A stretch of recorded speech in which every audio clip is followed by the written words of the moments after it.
Wow, it's the first time in a long time I forgot to unmute my mic.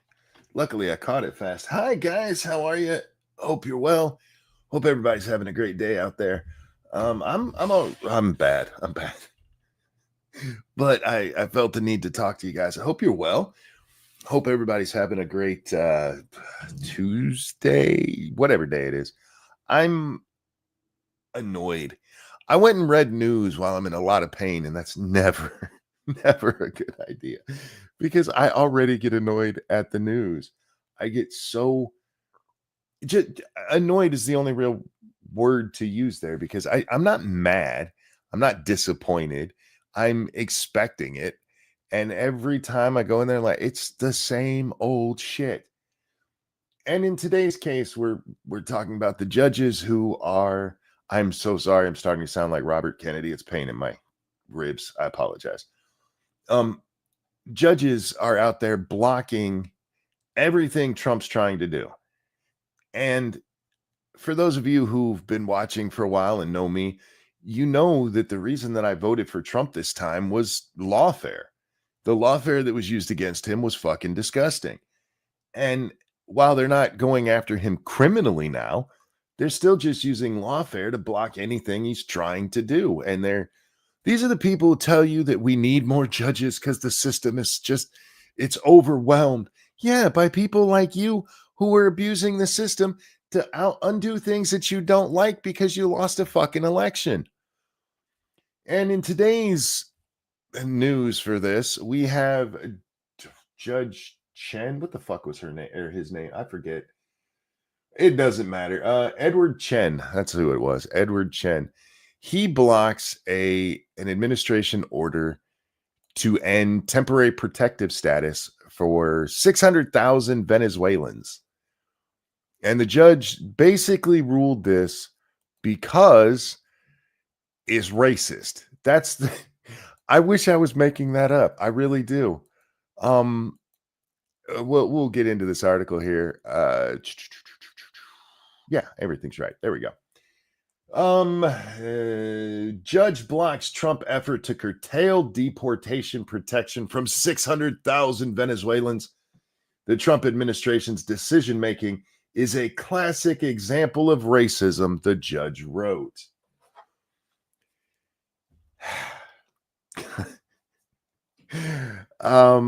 Okay, I haven't read the Trumpian order. Trumpian's a word, right?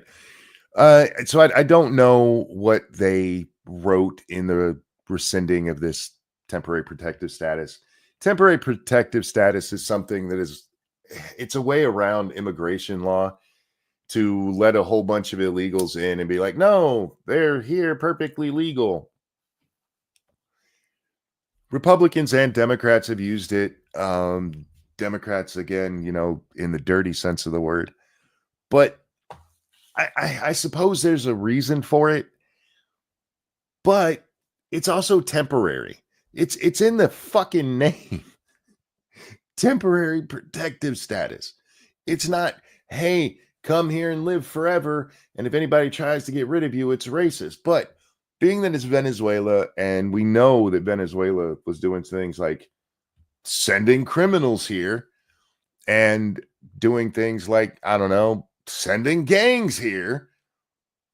I can only assume that the Trump order had some sort of gang reference to it, and we'll get to why I say that as we get into this article. But saying that Venezuelan gangs exist isn't racism. It's actually not even close to racism. But the judge tells us that the order relies on stereotypes, which is why I think, yeah, they must have said gang members or something. I honestly don't know. But I'm more interested in the judicial system itself. We're fucked. We're fucked. Madison versus Marbury. Is it Marbury or Mayberry? I always say it wrong and then second guess myself. Look it up. Anyway, it's a case where the Supreme Court decided that they get to decide the constitutionality of everything. That's not actually written in the Constitution. Our country should be a much bigger hellhole, a much bigger hellhole, because the court shouldn't have ruled on so many things. Roe v. Wade is probably the greatest example of this. The Supreme Court had literally zero jurisdiction to step in there and tell Texas that they could not outlaw abortion in Texas. There's nothing in there that allows that. This comes from Marbury. Yeah, I was right. Marbury, cool. It all comes from the court taking its own power and us just kind of being okay with it. And I got to be honest, there's times when I'm like, yes, they did the right thing there. But if we're talking constitutionally, most of it is no. Most of it, we shouldn't be doing that. Sorry, still fighting off a little bit of that cold. Thank you, Frosted Glass. Mayberry, they found Don Knotts guilty. Was there ever a Andy Griffith show where Don like had a bad killing or something like that? I feel like that would be the Antifa BLM episode of Andy Griffith show. I think that would be awesome. Aunt B out there protesting. Oh God, some of you don't know what that is. I'm so old. I didn't watch it live. I'm not quite that old. Anyway, I do think that there's times that the courts have stepped in and said, hey, this isn't constitutional, where like, yeah, that's not constitutional. The problem is the inverse is also true. There's many times where they've stepped in and when this isn't right, where it's like, that's no, there's nothing constitutional here. If you go read Roe, they had to use like 5 different amendments. I think it was actually 4, to be like, hey, you can't tell women that they can't murder children. And none of the ones that they point to actually say that at all. By the way, thank you, Frosted, for that donation. Dark Resurrect, thank you for being a member for month number 11. What recourse do we have when every root of checks is corrupt? Well, that's the thing. That's the problem. I almost titled this America Has a College Problem, because we do. We've talked before about how journalists, oftentimes when you hear somebody, I'm going to become a journalist. Anytime they say that, it's like, because I want to change the world. They always seem to go into it with activism in mind.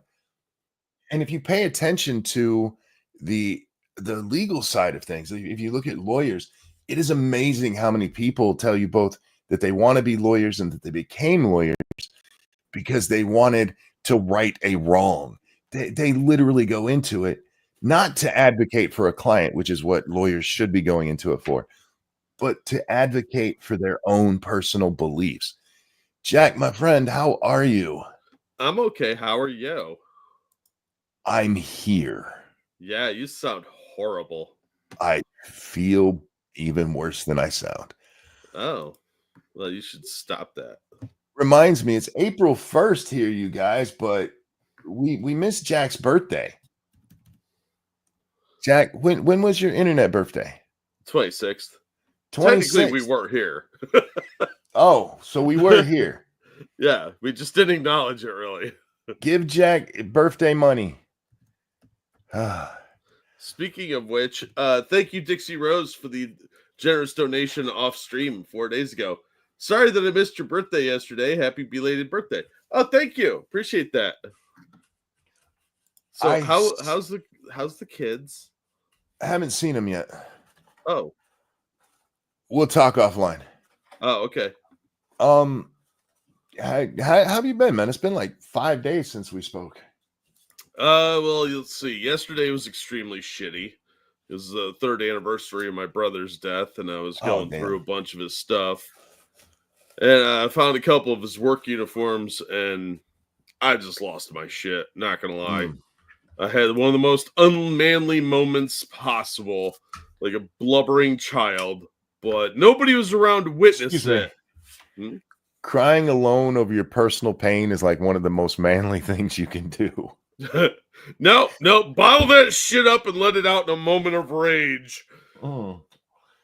So yeah, that was a rough day. But Today was okay. It's only the beginning of the first now, so technically I'm still working on the 31st time clock. Oh. So Yes. to make myself feel better, I went out to the comic shop and they had a whole bunch of stuff new in the dollar bin. So I blew what little birthday money I had on comic books because I'm a large child who feeds their emotional scars with the glory of my youth. Hey, we all do what we got to do to cope, my friend. Yeah. So other than that, I'm getting by. I start an internet show and bitch about the world around me to cope. I know. Which one of us is more well adjusted? Probably you. This is way more fun than being miserable alone. Oh, fair. We have to remember the Eagles' birthday's on Friday. We got to sing to him. Okay, so remind me of that. Yeah. We're talking about the law, Jack, and this judge who just blocked this Venezuelan TPS order. And I was just getting into the part of my rant about the legal profession itself. Because here's the you know what the real problem with just judges is, guys? I was just telling you, most of these people go into law because they want to change the world. They go into it with the express purpose of forcing their own ideology on the rest of us. That's what I want to be an advocate means. Those people become judges. And the worst of those people, the most, I don't want to say criminal because that's not right. The most egregious, that's the word I want. The most egregious of them are the ones who get the attention of presidents and presidential advisors. When Biden went looking for, whoever was doing things for Biden, let's be honest, went looking for a judge, they already had a list of judges who had ruled in ways that they like. Mm-hmm. They already had ones who made dumbass rulings, and we saw this in some of the confirmation hearings, man. Yeah. What few actually get televised to where we can see them. Some of these judges had made rulings or had advocated if they were, if they were going up to the appellate court, we got to look over their already existing rulings. If they were just going to the federal bench, then it was what they advocated for as lawyers. These are horrible people, Jack. Oh yeah. Yeah, they're self-centered ideologues. They're not in it for justice or fairness. They're in it to push their own motivations and petty grievances. They want their worldview in charge of everything. Yes, their version of justice. Yeah. Not the justice that we have under the law, but the justice. The ones who distinguish themselves as being the most radical are the ones who end up. It's funny to me that the most radical lefty judges are the ones that get pushed up and up. And on the conservative side, it's the most conservative, the ones who are like, no, the Constitution doesn't say you can do that. And then they're the ones that are called radical. Yeah, well, you always have to do that with your enemies, right? Amy Coney Barrett, she believes that the Constitution matters and she has kids, that fucking radical whore. Meanwhile, she's been a big disappointment to me. She's been about what I expected. What you end up with, especially on a Supreme Court justice, is when it comes from the conservative side, is no matter how conservative they are, once they get to that top dog where there's nobody to correct them, they tend to get more liberal. She hasn't disappointed. Kavanaugh has really disappointed me. I have the opposite problem. I expected him to be a wishy-washy piece of shit, but I expected better out of Barrett. I guess I have higher standards for women than I should. Well, Barrett has it helps if you understand her judicial philosophy. She hasn't really surprised me on any cases. Yeah, I guess I just didn't know enough about her going in, but Kavanaugh I expected to be a weak-willed puss. Short Red, thank you so much. Interesting title, Monkey. I would say our last defense is our Second Amendment right. You're wrong. You're not wrong about judges. I work protecting these people and lawyers shake my head. The First Amendment is our last line of defense. I know. Bullets kill, but words destroy. I think they're symbiotic because you can't really have one without the other. But you can have free speech without the Second Amendment. You can't have the Second Amendment without free speech. So I would disagree, because look at all the places where they banned guns and now their speech is going. I think it really is very symbiotic between the two, because there's nothing to back up your free speech if you're not willing to kill for it. I mean, that's fair. Let me grab a couple of labs here that are backing up. Yeah, go ahead, bud. Thank you, Dark Resurrect, for that feminist donation. Fat man, that's you. Oh. Accurate. Take this birthday monies and buy one of your volunteer love den denizens a nice lace outfit. Happy birthday, Jack. Thank you. I will do no such thing. I will buy them a photo of a lace outfit and tell them they can earn it. That's why they're wearing that burlap potato sack. Because you got to earn good things. Thank you, Furcane Lopamit, for the generous donation there. Here you go, Jack. Don't ever let anyone tell you not to enjoy your hobbies, man. Oh, people tell me it all the time. Why don't you grow up and get a job? I love MGT, for instance, Magic the Gathering, and I know hobbies are expensive. Oh, man, you are in a very expensive hobby, although those prices have largely come down a lot, probably because card quality's gone down. Hopefully, the new comics will give you some content for your channel. Many more happy years. Oh, thanks, dude. Yeah, I'm going to hopefully get more reviews done, but we'll see how that works out. And thank you, Frosted. Happy birthday, Jack. Sorry you had a rough time the past couple of days. I'd say I'm there for you, but I'm sure you can understand that I can't associate with you anymore after admitting to crying. Sorry, my hands are tied. That's all right. I had a really good time with the bad movie that we watched the other night. Me, Frosted, Terry, and Dante were hanging out watching a movie, and that made me feel a lot better. We watched Lethal Ninja, and it was, that was some delicious cheese aged to perfection. Short Red, thank you, says, see, Jack knows I didn't need to say it. Okay. I will prove once again the age-old axiom that the pen is mightier than the sword. How many people in those places lost their guns to other guns? All of it happened with words. All of it. Just I see your point, and I largely agree with you, but I just can't get past the fact that at some point you end up with revolutions because of words that have to be backed up by guns. See, here's the thing, though. You don't even... If the communists have taught us anything, it's that you don't need guns for a revolution. We've had a soft commie revolution going on in this world for the last 100 years, and it's winning. Yeah, but when the killing starts, when they start putting up the gulags and people start trying to fight back, they're going to get slaughtered because they're unarmed. They've allowed the commies to take their weapons. Yeah, look, I'm not advocating for getting rid of weapons for anybody who thinks I am. I'm not, but...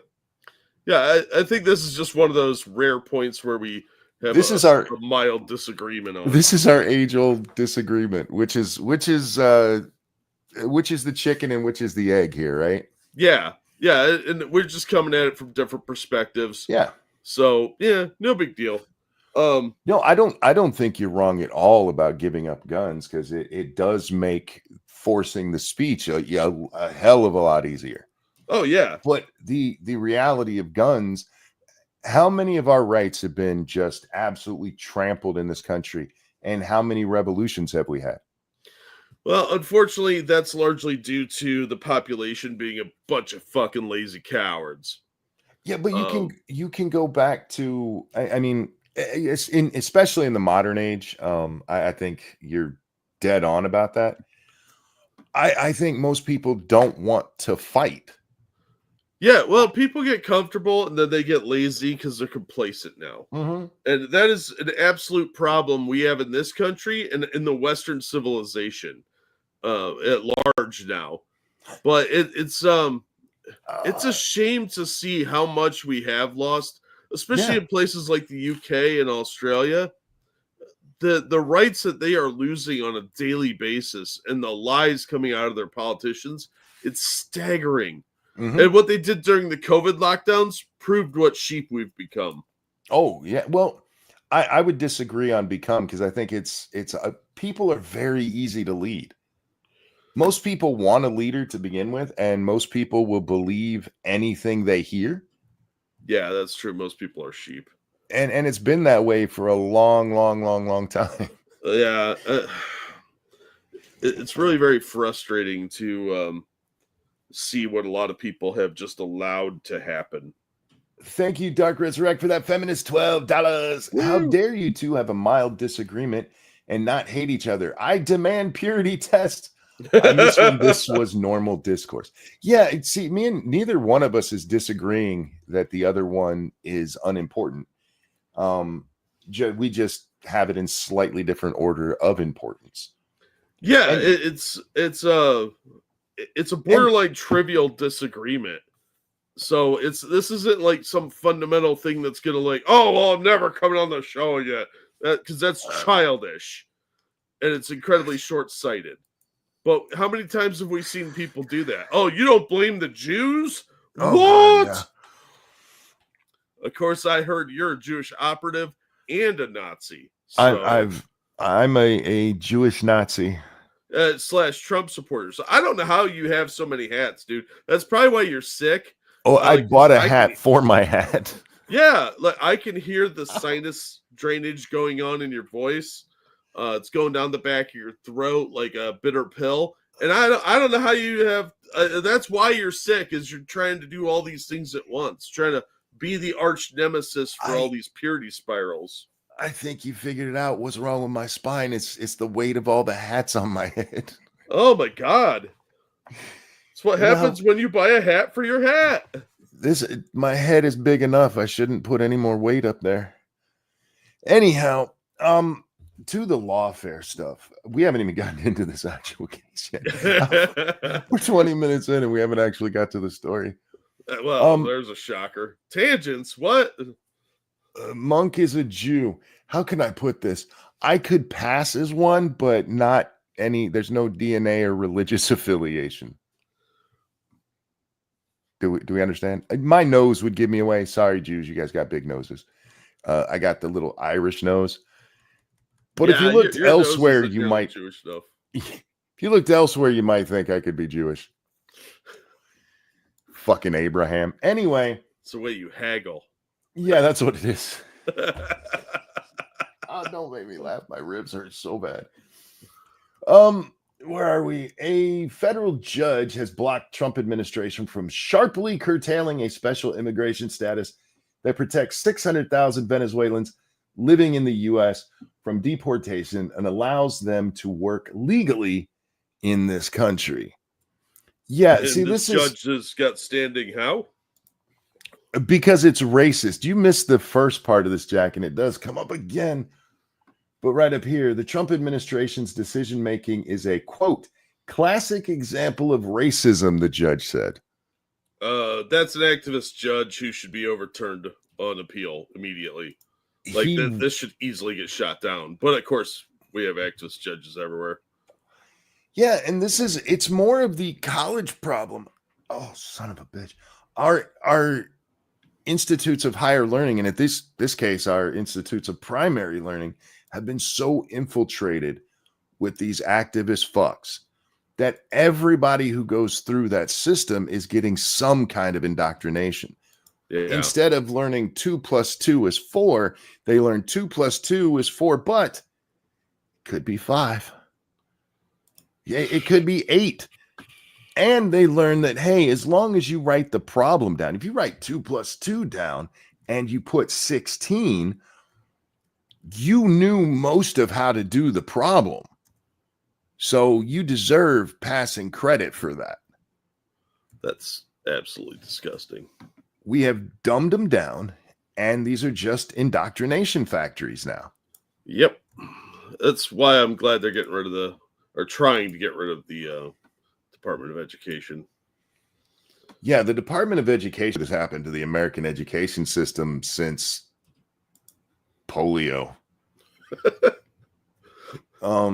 Yeah, it's bad. It doesn't do anything but waste money and force nonsense. And it's not just them. I mean, you have the health departments that are doing it too.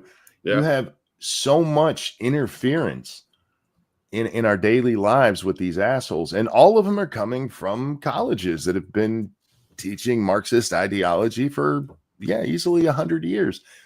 And especially if you look at the people we're talking about now, Jack, these are judges that are in their 50s, maybe 60s. The majority of them are going through their college years in the 80s, maybe the 90s, maybe a couple of them are young enough that they did it in the aughts. But the majority of these people are coming up from when communism is really not just taking hold, because that happens more back in the 20s, 40s, and 60s.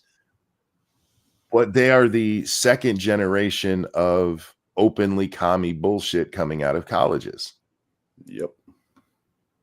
Thank you, Seal, for becoming a member for month number 21. Morning, Monk and Jack. Good morning, sir. Hope you're well. Good morning. We have a crisis here. We're never going to go back to the pre-Madison versus Marbury times because the Congress doesn't have the will. The American people don't have the will. They love that judges can pop up and just make law, unless it's a law they don't like. If it's something that they disagree with, then it's a problem.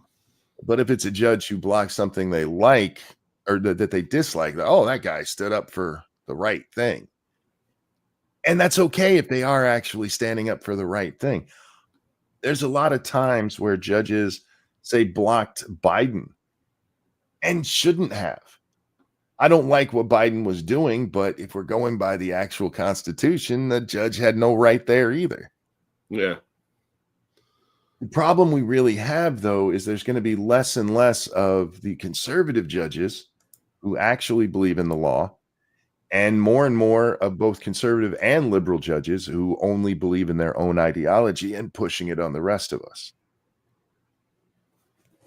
So, Faithless says, which time?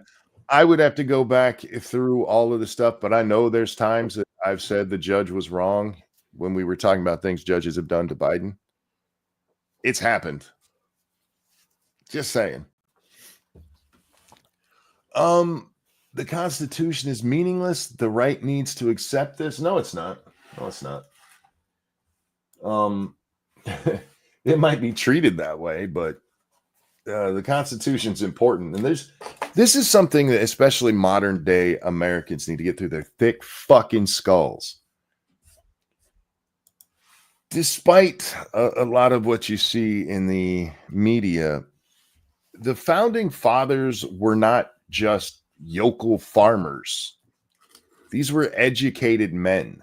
These were men who had studied and men who saw the pitfalls of other governmental systems that had failed before them and where they failed. And they were wise beyond their years. Many of them were very young, Jack. Oh, yeah. They were largely in their 20s and 30s, with a handful older than that.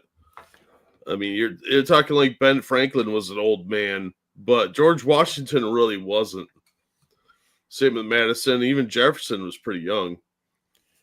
These were amazingly educated men. They weren't. Our modern farmers, for better or for worse, are seen as yokels. They might know how to grow a crop and milk a cow, but they're portrayed as dumb as shit. And in fairness, I've met a lot of farmers who, if we're talking about their education, Jack, they know life. They know how to make that farm run because that's their job. Yeah. They are not learned men. Yeah. That's a different thing altogether. These are people who were highly educated, and they saw the pitfalls, and they designed a system to do the best that they could to avoid those pitfalls. And we've just shit all over it for 250 years now. Good job, America.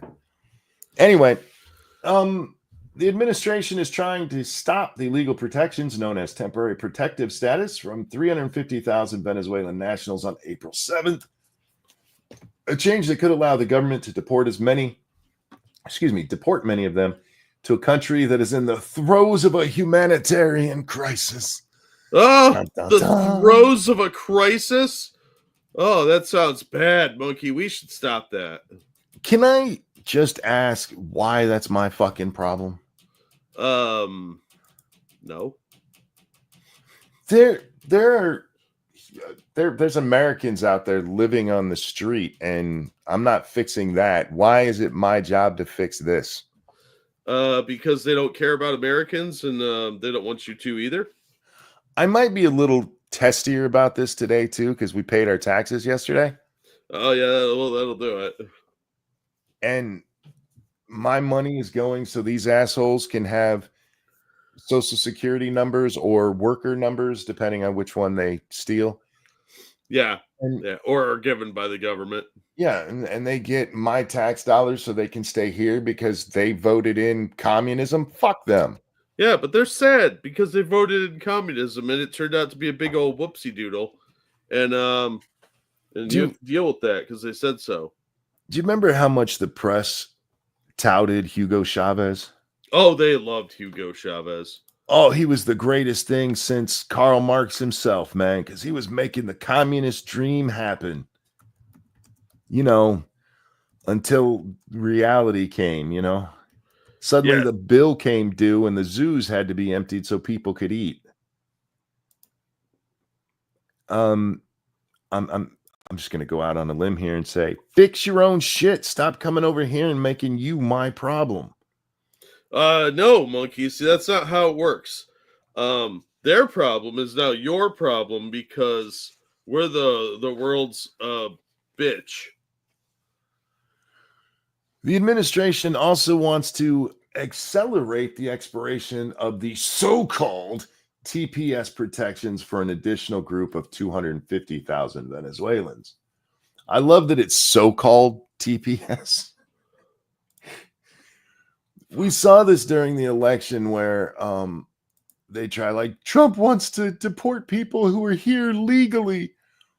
Well, they were here legally because the Biden administration was misusing the TPS program. Yeah. They were here illegally. The protected status of TPS, that protection is from deportation. You know, the shit they do with Dreamers and now pretty much everybody. Like, they know they all need protect. They're here illegally. If they weren't here illegally, we wouldn't have to protect them from deportation. But how could a human being be illegal, Monkey? By coming here across the border illegally. Oh my God, your limited mentality of borders and security. Oh, these are people. Faithless says it was never meant to be PPS, permanent protective status. You're wrong about that. But it was never sold that way. Yeah, I get what you're saying. Yeah. If you don't think this was intentional, you're just wrong. Because Biden knew that this right here would happen. That if somebody else came in and went, no, we're taking that away, that some fucking asshole from the ACLU would go down to a court and be like, the president's powers that he clearly has in Article 2 of the Constitution, we don't like those anymore. Yeah. So we need you to block him from doing his job. These are saintly dreamers who deserve the chance to freeload and parasitically leech off of Americans. That would be great. So they came from a commie country. So yeah, we are importing 600,000 communists, people who voted for what destroyed their fucking country. Yep, but you know that makes it okay because the people here want communism as well. because they're going to do it right. I saw somebody the other day say those words, and I was like, really? You did the thing? Yeah. Well, they're not smart. They're communists. So back to our article here. But U.S. District Judge Edward Chen ruled Monday that Biden-era extensions of those protections must remain in place for now. Because he wants them to? Yes, basically. Oh, that doesn't sound like judicial reasoning. I'm going to doubt you've seen it, but I have to ask. Have you seen the Jon Stewart interview with Ezra Klein? I saw part of it, actually. I've seen Ezra twice recently because I saw him on his own show the other day. Well, probably a week more now, where he interviewed some lefty PR guy who does, the analytics, and he actually said that they tested like 7,000 different commercials for Kamala. Jesus. Yeah, that's how. I wonder where all their fucking money went. Yeah. But this poor bastard trying so hard to not just say Democrat policies suck. And to Ezra's a lefty. Yeah. But he brought up the same thing that he got a lot of attention for being on Jon Stewart for. We're talking about why none of the broadband money got spent. And the reason that the broadband money, for the record, some of the broadband money got spent. It just didn't give anybody broadband. Because out of 56 municipalities, because you could be a state or some, I want to say some corporations qualified, or just a large enough city. Whatever it is, it worked out to 56 of them applied for the money to get rural broadband. Yeah, how's that broadband working out for you, Monkey? It's fucking wonderful. About as well as my spine is working.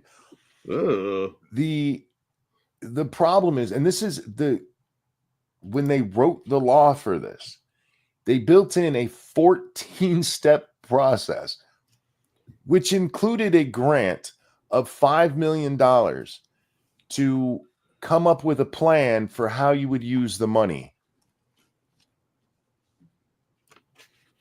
That's part of the process.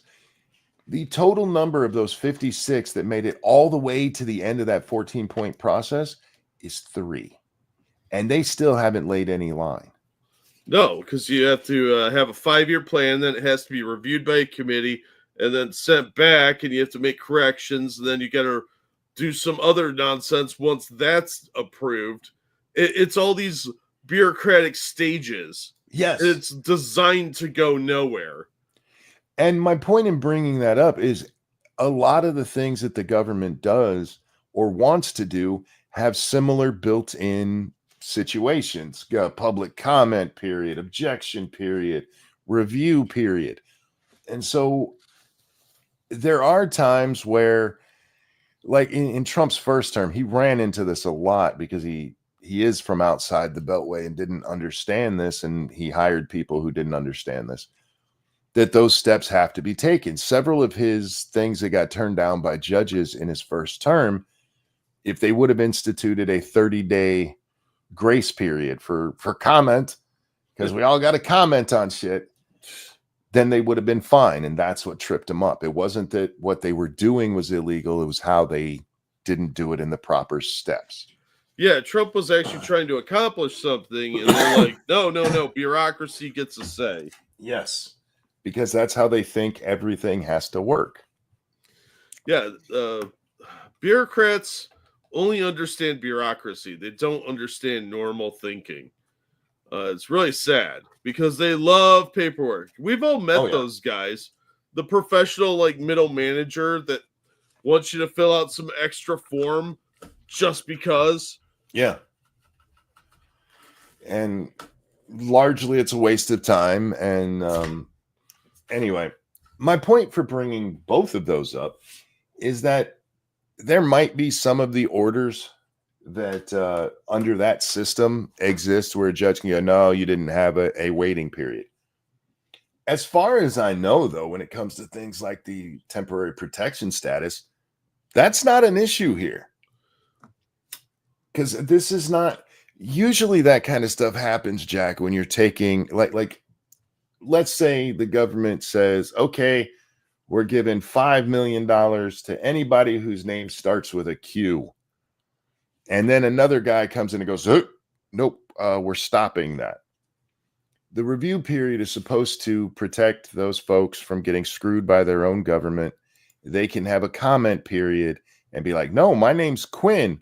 I deserve money for having a parent who would name me Quinn.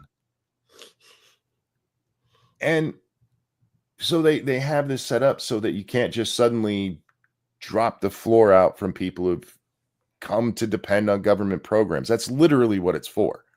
Yeah, I think you should be able to drop the floor out from under. So do I. But the way that the system's set up, we can't. Yeah, babies. The difference between that example I just gave and this here is Quinn, as douchey as his parents are for naming him that, is an American. These people are not.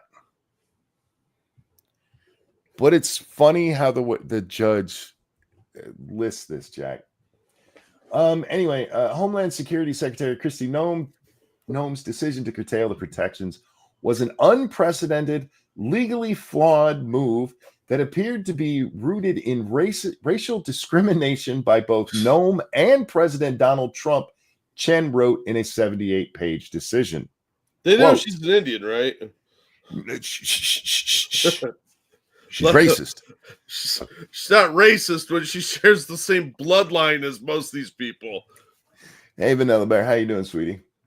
Hey, BB, how you doing? This is a quote. The secretary made sweeping negative generalizations about Venezuelan TPS beneficiaries. I don't care.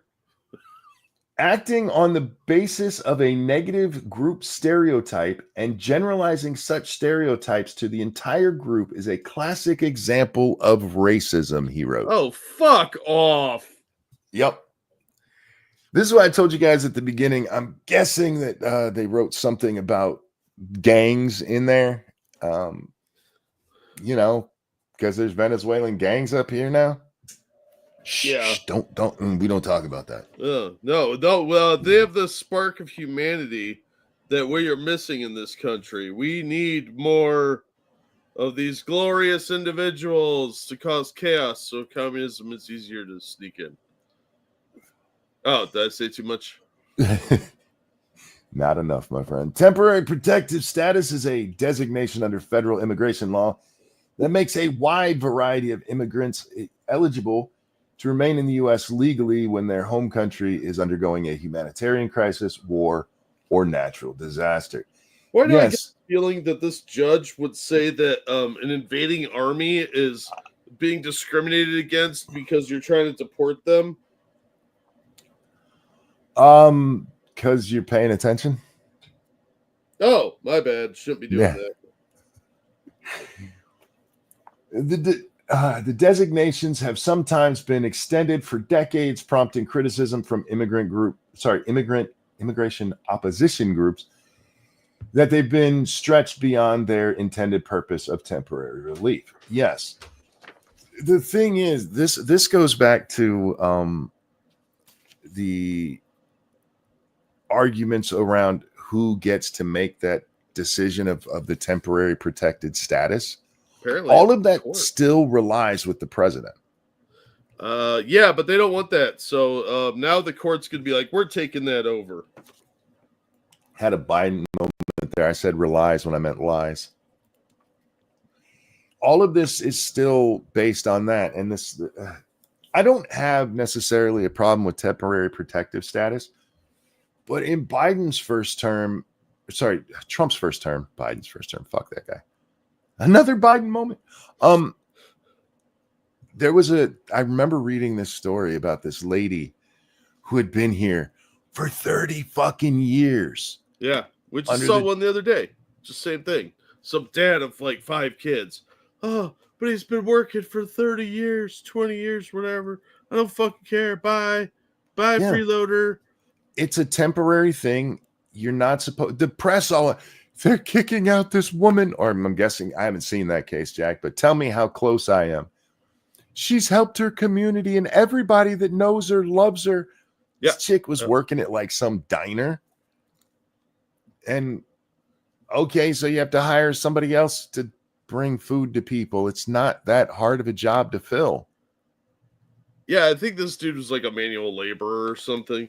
Like, I don't fucking care. I don't care if he's the CEO of a company. He's not supposed to be here. Yep. It's the whole idea behind temporary protective status is it's temporary. It's only supposed to be a stopgap. And it's part of the whole notion that we have to take in refugee. No, we don't.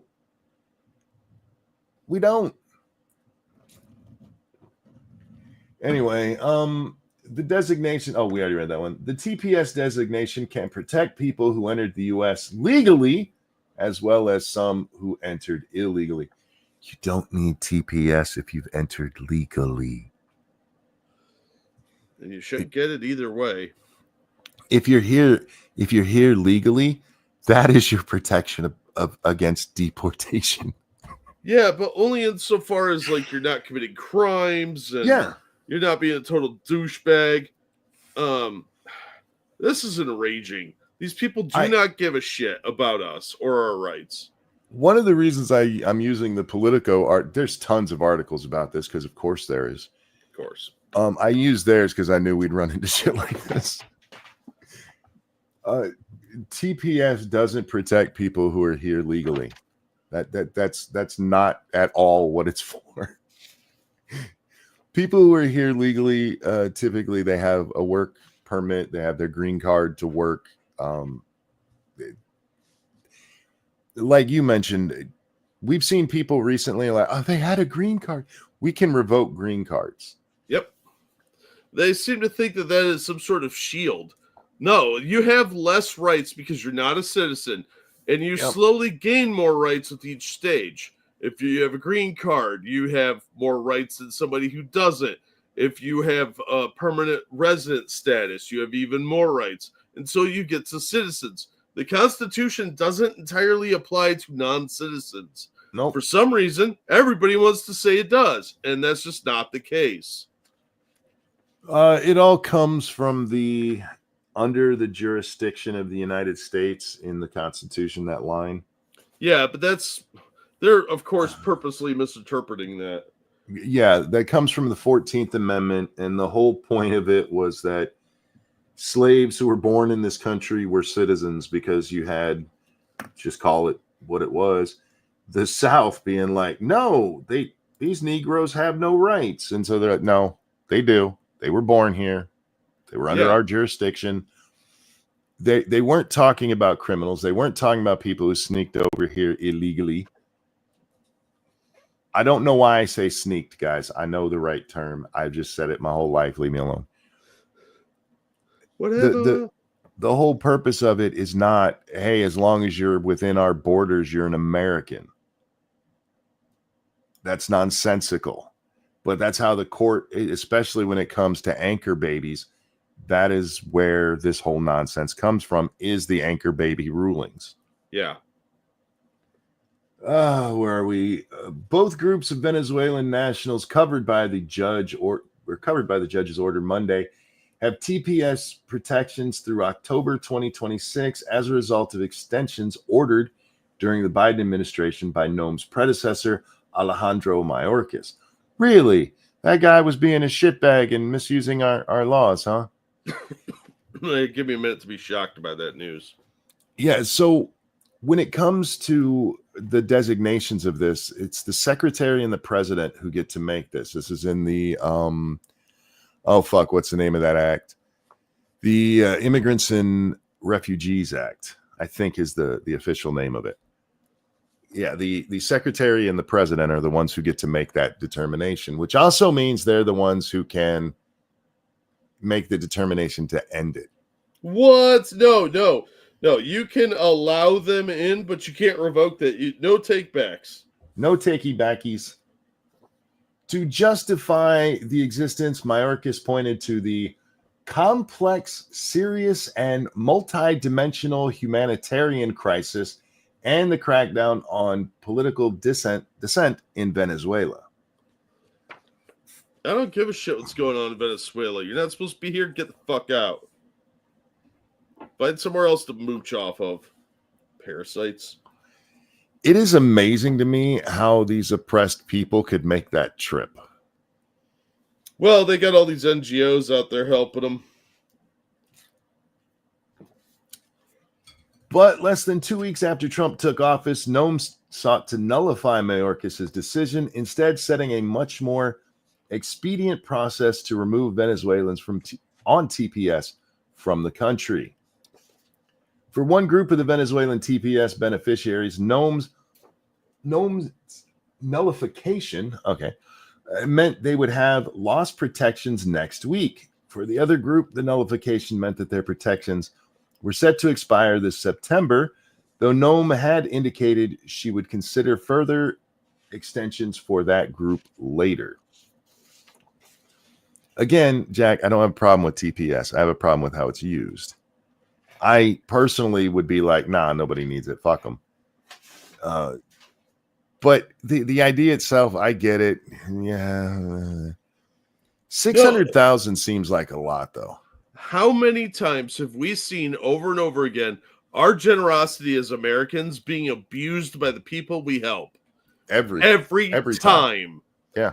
Even NATO doesn't pay for the protections they're supposed to. They keep their money and tell us to fuck off and put tariffs on our stuff. And only when we fight back do they start whinging and crying about what victims they are. This is bullshit. Yeah. We're sick of it. You guys have been screwing us over. The whole world's been leeching off of us and stealing our money for generations. It's time for that shit to stop. And the best way to do that is to start with these criminal freeloaders that are in our country.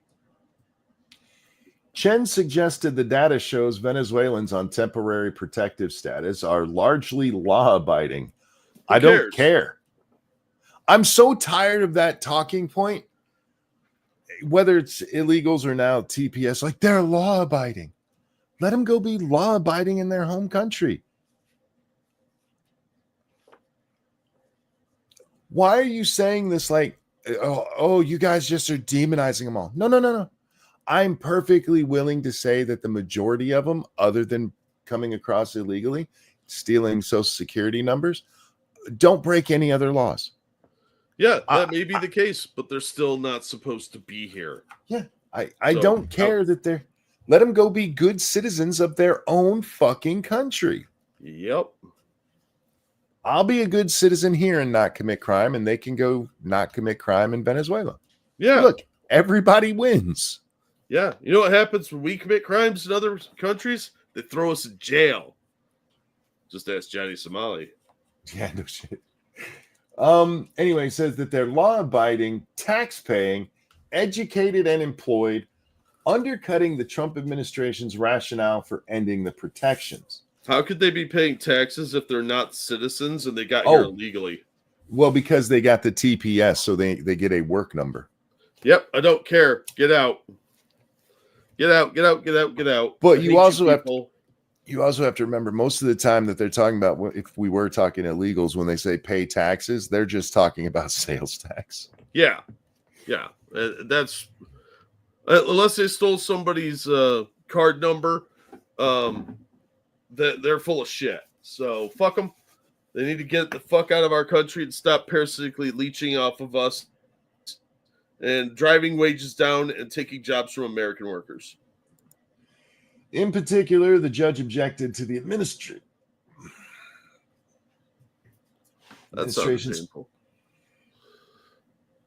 claim that the threat from the Venezuelan gang Tren de Aragua justified the removal of TPS protections from hundreds of thousands of... I'll grant him that. Just because Tren de Aragua is a thing doesn't mean that this should end. The fact that the Trump administration has the power to end it is why it should end. Yep. I don't give one fuck about Tren de Aragua when it comes to whether or not they can end this. Well, they could deport those guys too. Sure. That's about it. The secretary's rationale, this is the judge again, the secretary's rationale is entirely lacking in evidentiary support.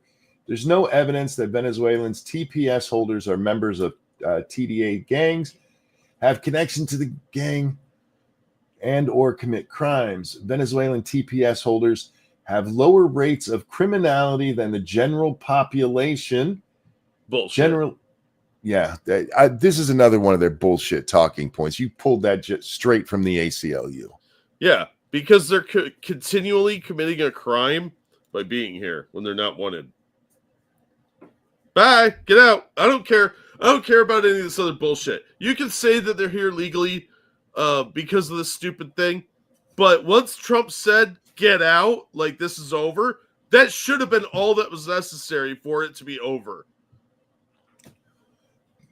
Generalizations of the criminality of the Venezuelan TPS population as a whole is baseless and smacks of racism predicated on generalized false stereotypes. Oh, fuck off.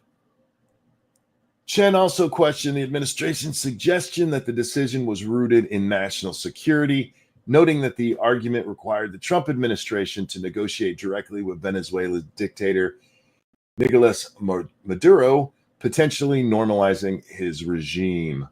What? Noting that the arrangement required Trump to negotiate with Maduro. What the fuck are you talking about? Oh, by the fact that Trump actually talked to the Maduro regime somehow gives them legitimacy. So? How does that not make it oh my God. It's the Muslim argument all over again, Jack. No true Muslim. It's hard to discern precisely what the U.S. interest in this is in this instance. Getting people who don't belong in our country out of our country. That's our interest. I must have missed in reading the Refugees Act. I must have missed the part where it said the president has to show national interest. I've read it many times, Jack, because I've argued with people over, refugees and shit. Yeah. Refugees fall under the asylum seekers. They're classified the same legally. And it is literally written into the law that it is at the president's discretion. Look it up. Don't take my fucking word for it. Now you get into other things like, for some reason, the United States negotiating with illegals. There's some deal we made with illegals. I don't know how we can decide as a country in our court system that Antifa can't be held responsible because they're an amalgamous group of people. No, it's just a whole bunch of individuals, but somehow illegals are all one group. They're considered an ethnic group of their own, I guess. That we're able to negotiate with the United fucking States and get concessions from us. Get fucked. That is not legally binding. And if I had to guess, I've never looked it up, but if I had to guess, I would guess it was a Carter era idea. Or a lawsuit. Whether it was passed that way or not, that's where it came from. That sounds like some bullshit. Like, oh, please stop suing the federal government. We'll give you whatever you want. Dangerous, thank you. You can't fucking defy the laws of the nation by illegally entering said nation and then demand protections from the same set of laws you refuse to follow. Seriously, go fuck yourself. Yeah, I agree. And unfortunately, a lot of our leaders do not. I do know why. Because they're a bunch of spineless cowards that want to buy these people's votes. Well, yeah, because I want to talk about this other article too. It's still on the same basic topic of these judges, but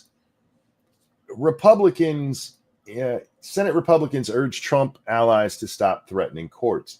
Now, I will say this, yes, you should stop doing that because all you're doing is giving the other side ammunition. So instead of threatening, go do. Go do. Because it is amazing how many Republicans, like the what's his name? Boasberg, the judge who's blocking Trump or mad at Trump because he sent those flights out. Yeah. Whose daughter is fundraising a bunch of money. He was confirmed in the Senate 93-0. 93-0. 7 senators didn't vote. And all of the Republicans were like, sure, let's do it. I watched many of the confirmation hearings. This is back in, I think he was nominated in 2010. But even if we just go back to the Biden administration, I watched a lot of the confirmation hearings. And frankly, none of these judges should have been approved. None of them. They were all activists. And then like, oh, I can't. They tried pulling the Ruth Bader Ginsburg. One, we need to get rid of the Ginsburg rule. Yeah. If you refuse to answer questions, that could be a case that comes before me. Yeah, and when you get the case, you can look at the evidence and change your mind.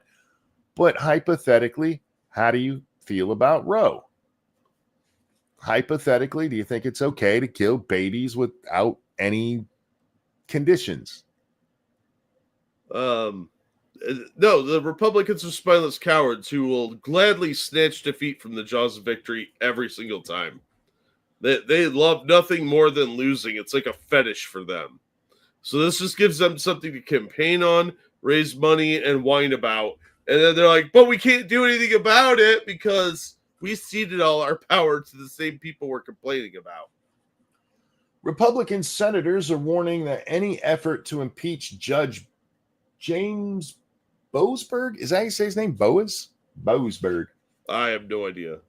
The federal judge who ruled against Donald Trump's deportation of alleged Venezuelan gang members and is now handling the lawsuit related to senior Trump officials' use of Signal would be dead on arrival in the Senate. And that's why you shouldn't impeach the judge. There's a House member who's pushing forward a bill to just remove the guy.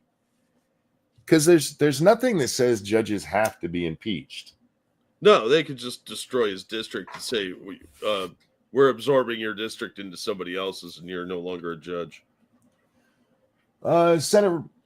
Senior Senate Republicans also say that they will oppose any effort by Speaker Mike Johnson to defend federal courts that rule against Trump's agenda. Okay, this is part of the problem with Republicans.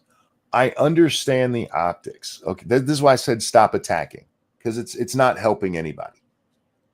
So what you need to do is just get it done. But then they won't have anything to whine about. Oh, you want us to do something? Oh my God, that sounds like work. But look at they don't actually have a quote from one of the senators in at least the top part of this article that I read. But look at the languages there. They say they will oppose any effort to defund courts that ruled against Trump's agenda. It's not that they're ruling against Trump's agenda. It's that what they're doing is asinine and against it is an overreach of their power. Yeah. The use of injunctions has gotten retarded. Absolutely retarded. Yep. It doesn't matter left or right. When somebody doesn't like something that the government does, they immediately run to their favorite judge because they do judge shopping. It's basically been proven that this guy was judge shopped for the Venezuelan thing.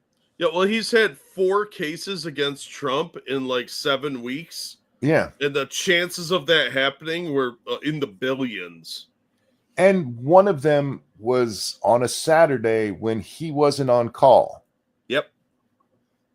And amazingly, it ends up in his court somehow. Yeah, weird how that happens, isn't it? Real quickly. Oh, sorry. No, go ahead. Thank you, Evolved Potato. Even if it did give Maduro legitimacy, that would be a foreign policy decision, which would be up to Trump to decide anyway. Yep. A judge can't dictate foreign policy. That's just insane. Apparently, district judges can dictate foreign policy. That's what we're finding out because the Congress is full of pussies. I'm glad Evolve brought that up because it helps make this point. This is not, this judge should have went, this is none of my business. This is not a court matter. This is, no, sorry. And instead, you have these judges who are like, I'm going to stop this from happening. And you have these Republicans who are using the left's language.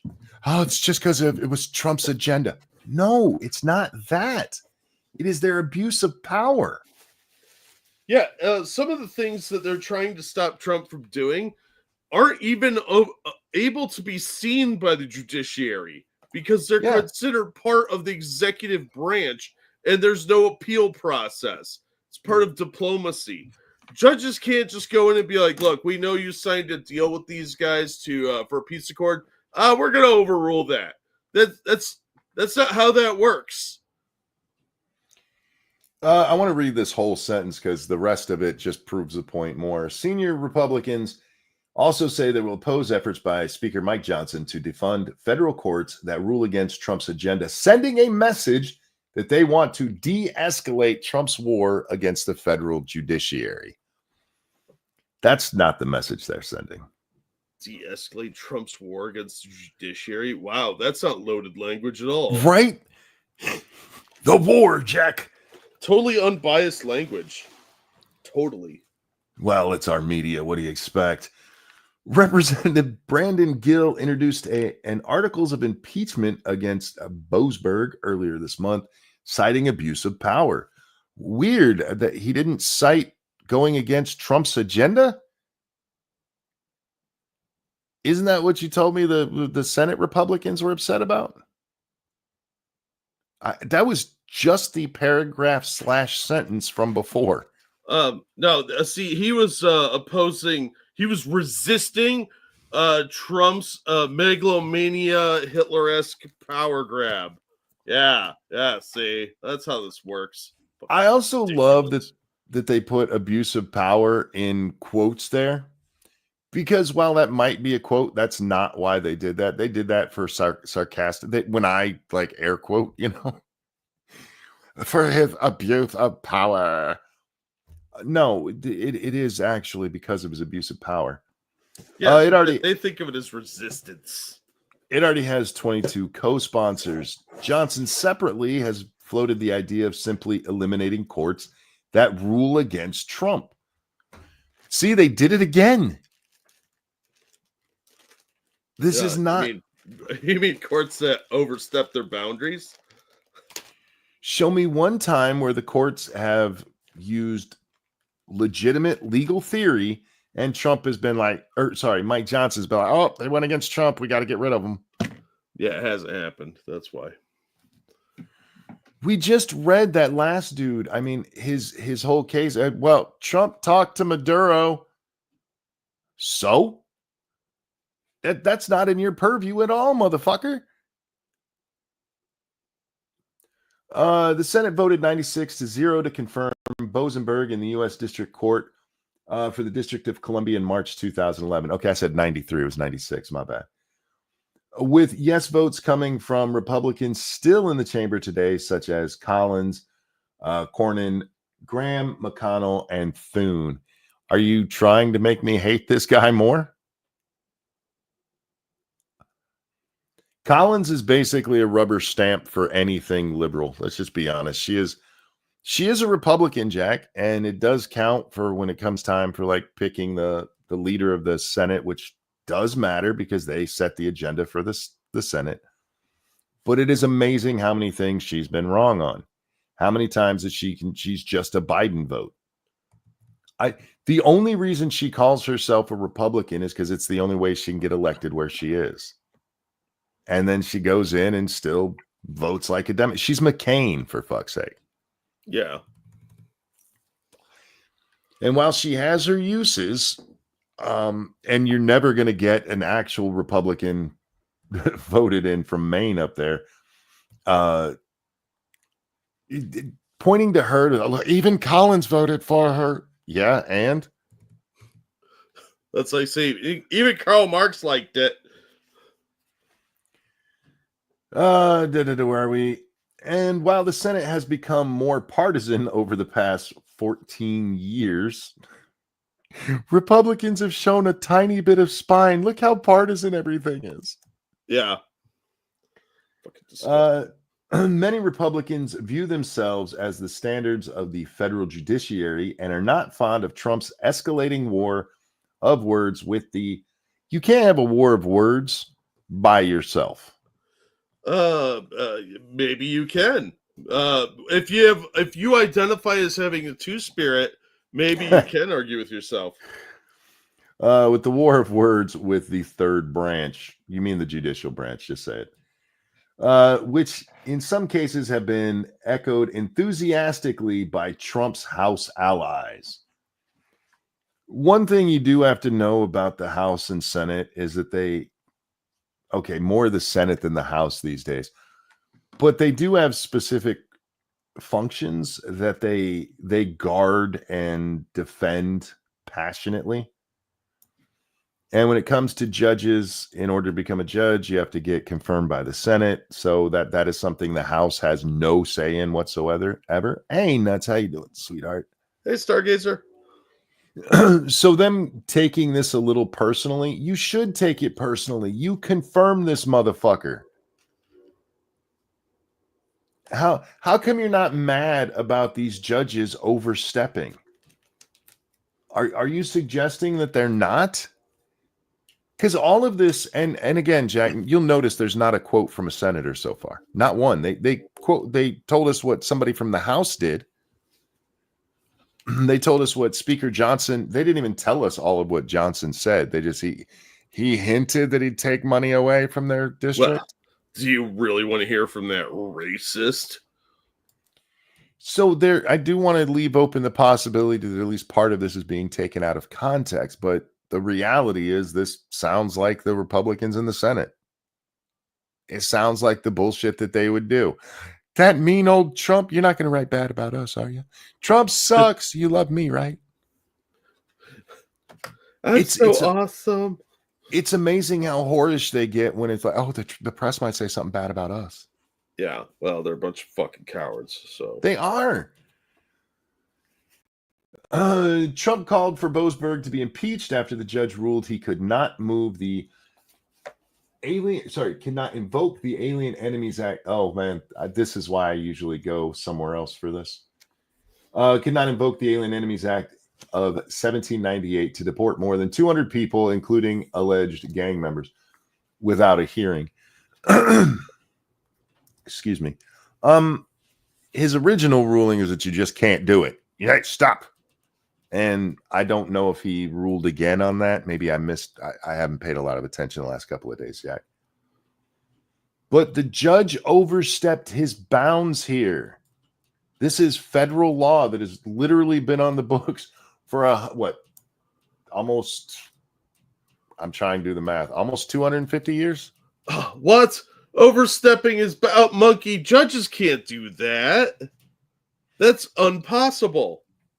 And you can point to other precedents because we've covered this, and there are some, but if you look at what those precedents are actually talking about, it's not just about, oh, Venezuelans should be allowed to stay here.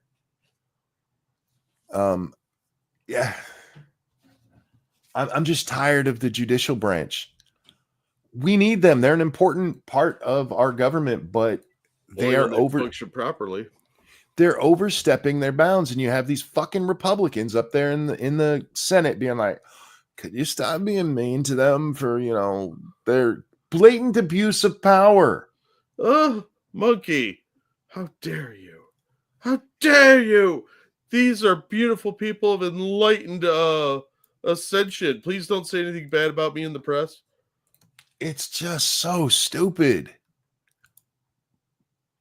I wish I could find another reason for the Republicans being like this, because they'll all talk a good game about illegals and getting rid of them. And hell, some of them will even talk a good game about these federal judges overstepping their bounds. But if it's a chance to take a swipe at Trump, they will 100% do it. And look, I would join them if I thought Trump was in the wrong here. Yeah, but he's really not. Oh, he's not. I got a couple of things here. Thank you, Evolved Potato. The judge that banned the Doge employees from getting another government job, when the administration asked for an explanation and reasoning for the decision, which all judges should be able and required to give, he just threatened to expand the ban. Well, yeah, because these people work for evil Elon Hitler. Brr. I missed that story. What the fuck? That's not even hitting the majors on my radar these days. Thank you, President Trump.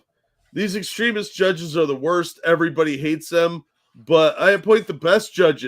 Hold on, let me do this in Trump voice. These extremist judges are the worst. Everybody hates them, but I appoint the best judges. I'm starting by appointing Sylvester Stallone, whose district will be Los Angeles, which I'm renaming Mega City 1. I like that, Mega City 1. I got the idea from a movie, RoboCop, I think.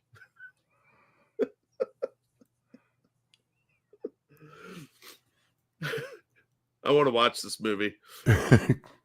Sounds like it would be fun. Yeah, it'd be like the Expendables, except with Cybertrucks. The story about Doge employees not being allowed to be hired anywhere else. Can somebody send that to me? Because you want to, if that is true, you can't do that.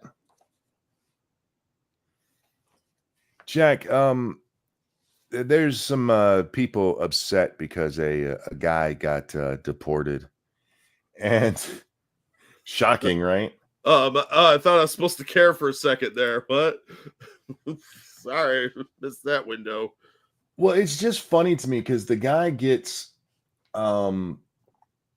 accidentally removed from the United States. Let me bring this one up.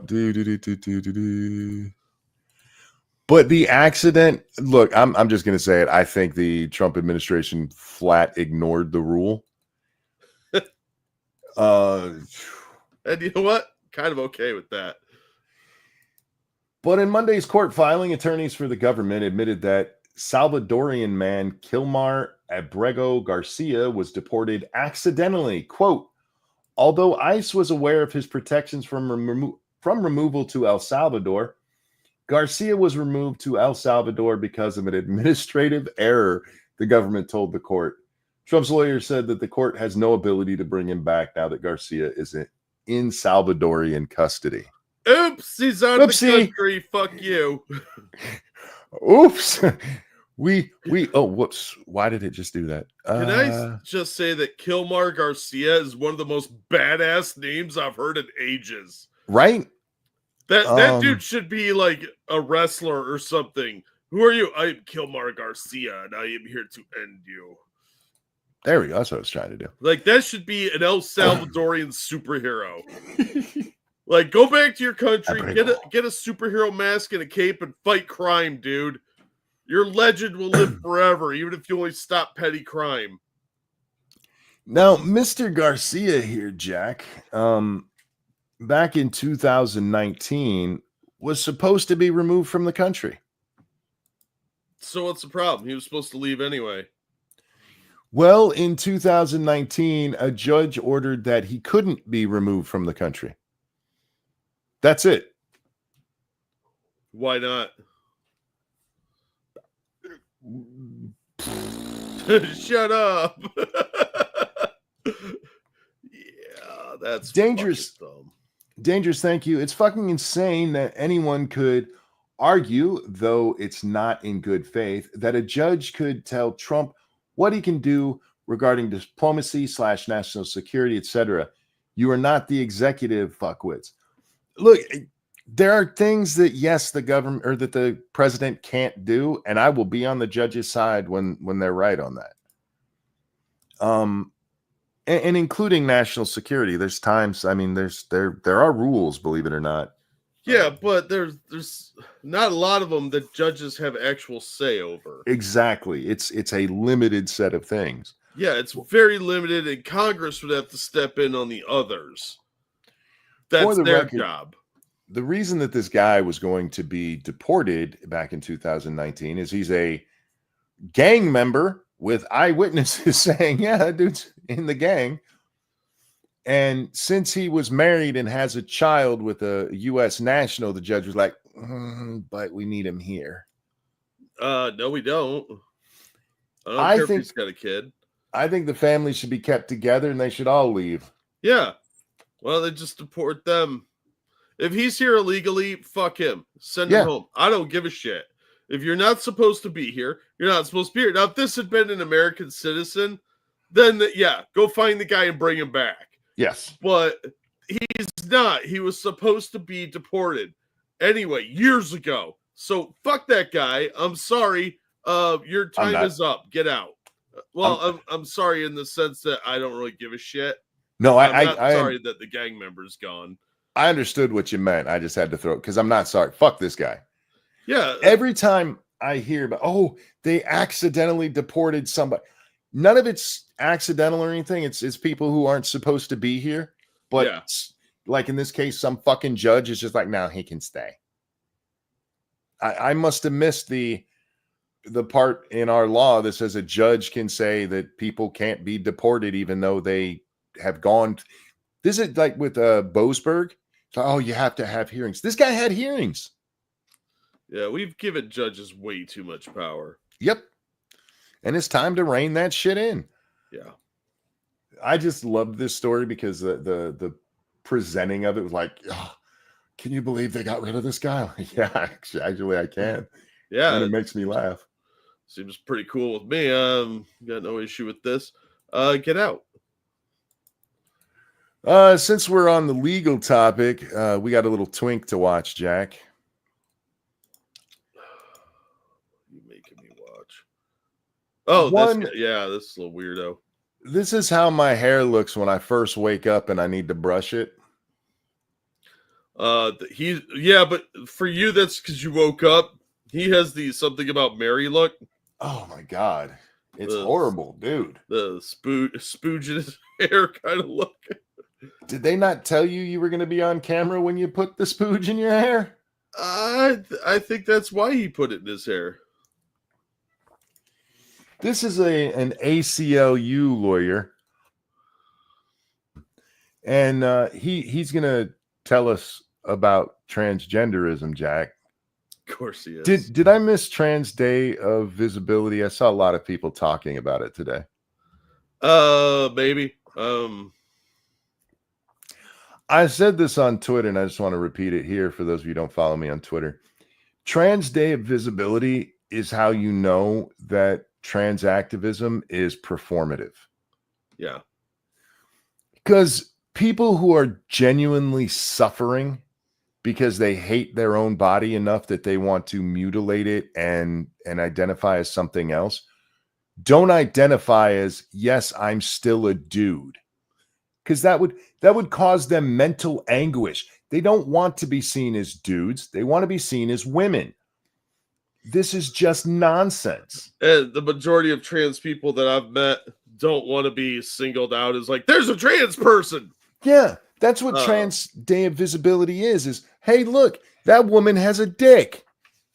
Which, by the way, I'm an inclusive person, Jack. I'm going woke. So on Trans Day of Visibility, I think that any trans person you see, you should point out that they are not actually what they're identifying as. For visibility. I think you should be like, there's one, because it's like an Easter egg hunt, right? Yes, it's exactly what it is. One of them has a golden ticket if you're young enough at the library. Told there's a birthday in chat. Oh, birthday? What? I haven't been looking at chat. Sorry, chat. Not ignoring you. Just trying to do two things at once. While you're looking, thank you, Keldrick. Can you believe they deported a gang member? Unbelievable. What incredible injustice. How dare they not do this as a whole lot fucking earlier? Right? They've had 5 years to do this. Oh, it's Pyrus's niece. Yeah, Pyrus's niece was just born on Sunday. What? Congratulations to her and to mom. Hope everybody's doing well. And Pyrus, if you'd like a song for her, give me a name to sing. And I'm happy to do that. Right? I'm with Cannibal. The whole family of this illegal gang member should be thrown in a cannon and shot over the border. Mom should be in jail for aiding and abetting. Yep. Yeah. Put those kids in foster care and or I think we should bring back orphanages.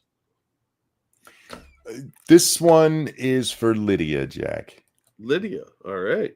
Not the orphanage. That was wrong timing. This orphanage is just for you, kid. Lydia, sweetie, welcome to the world. This one's for you. And a 1 and a 2. Happy birthday to you. Happy birthday to you. Happy birthday, dear Lydia. Happy birthday to you. Happy birthday, Lydia. I hope you enjoy what we've done with the place. If not, feel free to redecorate as needed. Yes, please do. Please do. Your generation's got a lot of work to do, kiddo. It's like spring cleaning, but with, armed insurrection. And as if we needed proof of that, we have our little twink lawyer here. Our lawyer. It's amazing how many of these people all look alike and how many of them have no real world experience. How dare you? They're all individuals, Jack. Yeah, he's wearing his individuality uniform perfectly. But they all seem to have these almost mystical notions of how everybody is all kumbaya and the same deep down. And they have no concept of real actual violence because they live in these cushy societies like America.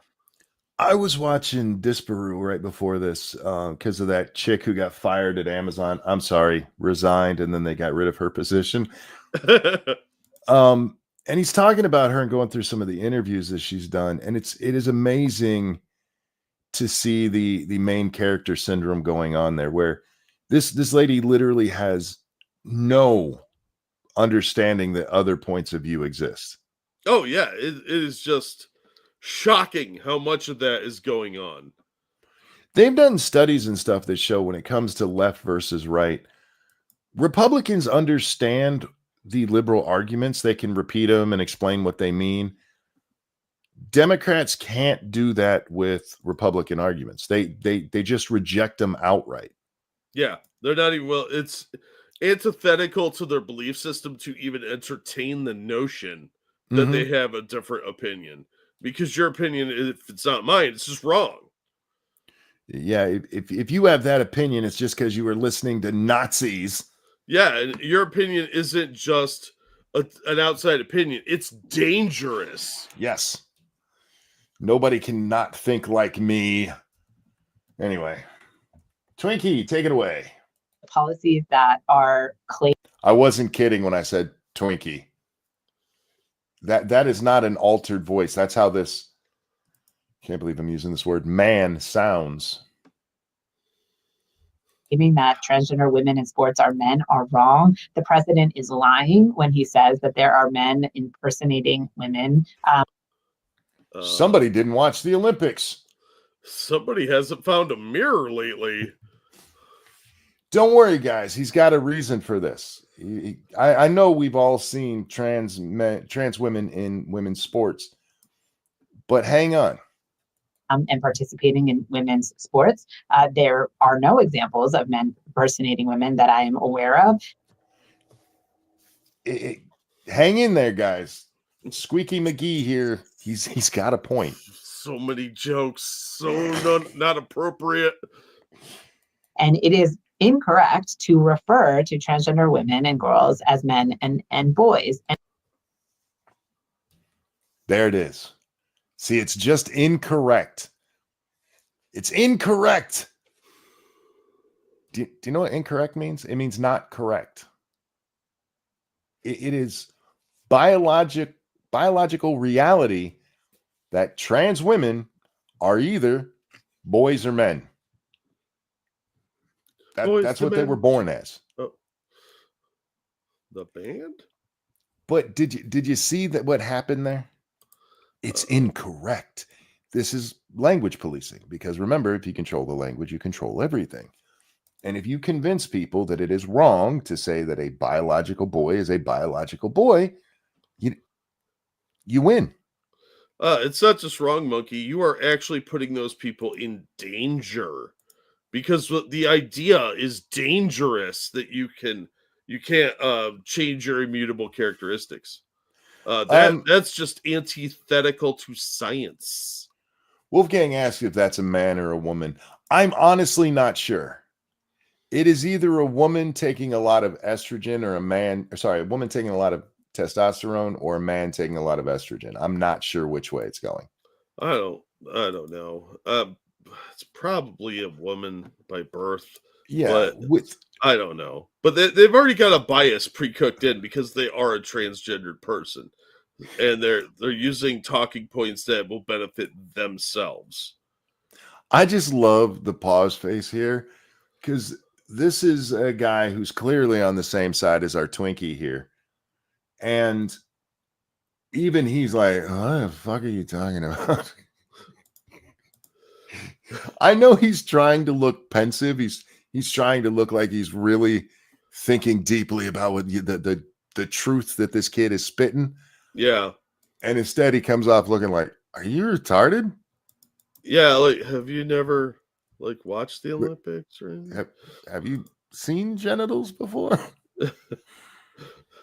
Real quick. Go ahead. Thank you, Tyrai. Wait, his hair is like that on purpose? Yeah. What is he, half shrub?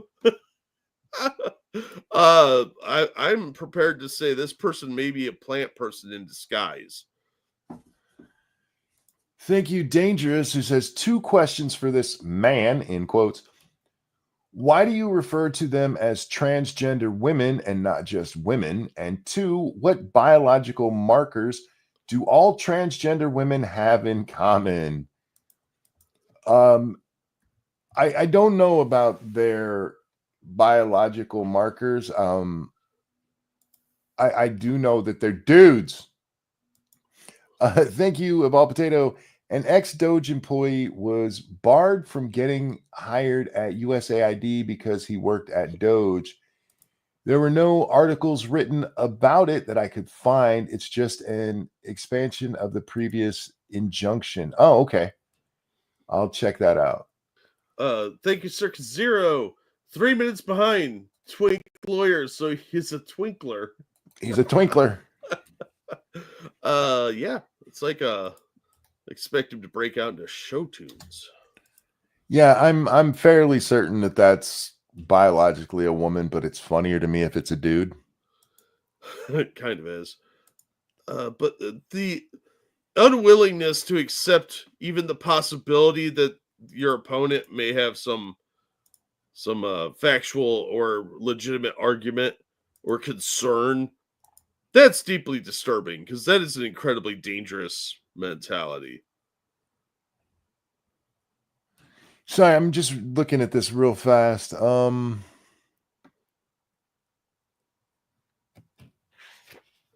judge ruled that the employee's allegiance to the Trump administration renders him unfit to oversee the agency's daily operations.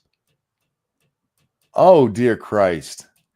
If that's true, that judge needs removed too. He has no business telling the administration who they can hire. Literally. Yeah. His allegiance? Jesus, what kind of purity tests are you doing here? Oh my God. How many Jewish defendants has this guy imposed sanctions on or stopped from getting jobs? All right. Twinkie, you still had a couple of seconds, right? What these executive orders do, what these laws do is open the door to sex-based policing. The policy. Sex-based policing. You're a woman. And if you want to go compete with the boys, go knock yourself out. You're going to get hurt. Well, they'll get knocked out, but yeah, but the other way around, I am all for allowing women in men's sports, not putting them in there, but allowing them. I think we should have sports and women's sports, which we kind of do anyway. If you've ever seen the WNBA, you realize that female basketball is not basketball. It's not real basketball. I would love to see the dream team of the WNBA against high school juniors. I would love them to do what they did with the soccer team, right? Get the best of them out there. Get Angel Reese, get whatever that white chick is who clearly has internal testes. Oh, you talk about Caitlin Clark? Yeah, her. Oh, yeah. Get them all together and let them play against an inner city basketball court. Just go out there and play with some 13-year-olds who are just kicking around the ball and not actually getting paid for it. I want to see how well you do. Yeah, 13 to 15-year-olds just at the local neighborhood YMCA or whatever. Cirque, thank you. That hairdo reminds me of a trans joke. There's something about Mary and the thing is a dick. Oh, God. Like, this person is an idiot. They're disingenuous more than anything, though. They're trying to lie and say, "Oh, there's no such thing as trans people because they're women." Thank you, Bonnie Tyler, who says, "I need a hero. I'm holding out for a hero till the end of the night. He's got to be strong. He's got to be fast, and he's got to be manlier than this dyke on screen." I don't think that's the next line, Bonnie. It's fresh from the fight. But yeah, I get it. I mean, this individual is not going to save you from a marauding bear.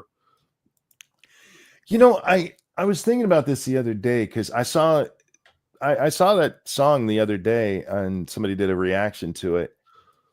And it made me think of the song "Where Have All the Cowboys Gone?" There've been songs throughout the ages of women like, "Where are all the manly men?" But it hasn't been in the way that it is now. Like, if you look at the difference between "I Need a Hero" and "Where Have All the Cowboys Gone?" "I Need a Hero" is just a woman like, "I need a savior. I need my big strong man." She's not saying there aren't any. Yeah, she's just wondering what hers is. Yeah. Yeah, he's out there. When you get to "Where Have All the Cowboys Gone," which is like a decade later, I don't even think it was a full decade later that song comes out. She's just like, all the guys are pussies. All of them. They're all pussies now. And that was 20 years ago, Jack. It hasn't gotten any better. And that woman, Paula Cole, was a feminist hero at the time. Yeah. So imagine how right-wing she's going to look now. Thank you, Frosted. The manly men are in the WNBA. Yeah, it's all Joanna Man now. No, it's totally normal for a chick to be 6'4" and not able to dunk. None of them can dunk. WNBA. I love that it's a big deal when one of them dunks. That makes me laugh. Because it was a big deal when Jordan dunked because he did it from the free throw line. I mean, he made it look spectacular. Yeah. You didn't have a montage of all the dunks that could happen. They would pick the most interesting ones. With the WNBA, literally any of them is interesting. Like, holy shit, she did it? It must have been an accident. Did you see the thing about Pete Hegseth where he's changing the rules for women? No. Is he going to make them the same as men? Yep. Oh my God. Biological reality strikes again. He's changing the U.S. military's exemptions, let's call it what it is, for women to where, like, you have to be this strong as a woman or this strong as a man because of equality. It's like, nope, you have to be this strong, the end. Yeah, that's how it should be. If you can't drag your buddy out of a firefight, then you're useless on the battlefield. And he knows that. He's been in combat multiple times. And I think JD Vance knows that too, because he was a Marine in Iraq, I believe. Yeah. I'm not against women in the military. Women have been in the military going all the way back, typically as nurses or administrators. And we need that stuff, Jack, so that the fighting men can be fighting. Yeah, you need support staff. And I'm sorry, women are not built for combat. And anybody that says otherwise has been watching way too many action movies. And if some of them are strong enough to complete the training, go do it. I don't care. Fuck it. Get shot. It's your right, I guess. But the fact that we had to have different rules for them in the beginning, from the very start, Jag, like, oh, you girls just have to hang instead of doing pull-ups. It shows us that they're not the same. We're too busy dying in childbirth. There's a reason we send men off to war, and it's because we're expendable. It's not just that we're the big fighters, Jack. We are expendable. Elon Musk proves that you can have a shit ton of babies as a man. Women can't do that. Unless you're Octomom, you're not having 8 kids in a year. Yeah. And that was because of medical interference, Jack. Women have to be protected. I know there's men like, hey, stop it. Oh, fuck women. No. Women have to be protected. They are the survival of our species. You don't have to like it. We're expendable. It's just lucky that as the expendable ones, we're also the biggest and strongest. It's almost like biology knew what it was doing when it designed us, Jack. Huh. Weird how that happens, right?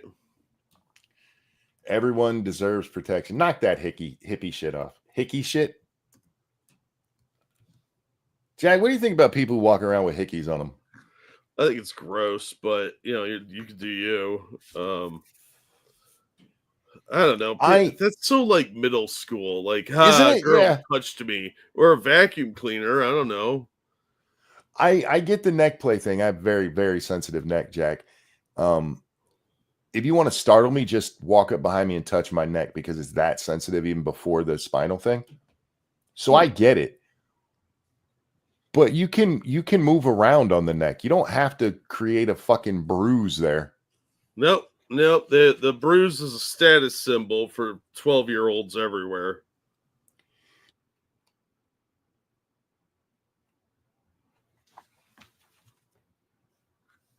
Hello? Uh-oh. You don't think men deserve protection? Not in the same way. It's different.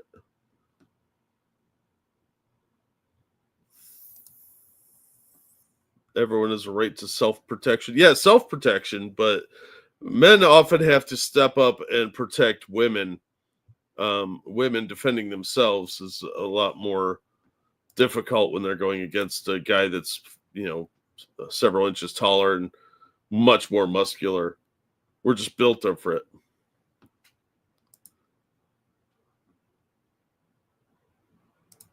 I'm all alone out here. Oh man, I have a great story that I want to cover one of these days, and it's foul. So not fair. Yeah, I know. Unfortunately, things just aren't fair.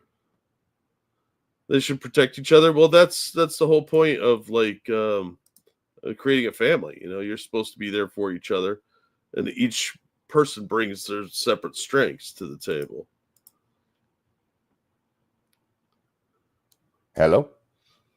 I'm not leaving you hanging. It's a teaser for what's to come. Oh, hey, Monkey. Nice for you to come back. The feminists shut me down. That I believe. I was in the middle of a rant. I don't know if I don't know when I got disconnected. Men and women should protect each other, in my opinion. Then you just don't understand how men and women are. What I was saying is that I've gotten more pushback from women than I have from men. Our job as men is to put ourselves in harm's way to protect women. It is our biological design. We're bigger. We're the ones who go out hunting. We're the ones who go out to war. It's what we're designed for, and you women are not designed that way. My wife is not going to protect me from physical harm, Jack. She's just going to get hurt. She's going to get us both hurt if she tries that. Yeah. The reality is that as men, our job is to do the hard stuff, the dangerous stuff. It's what our job is.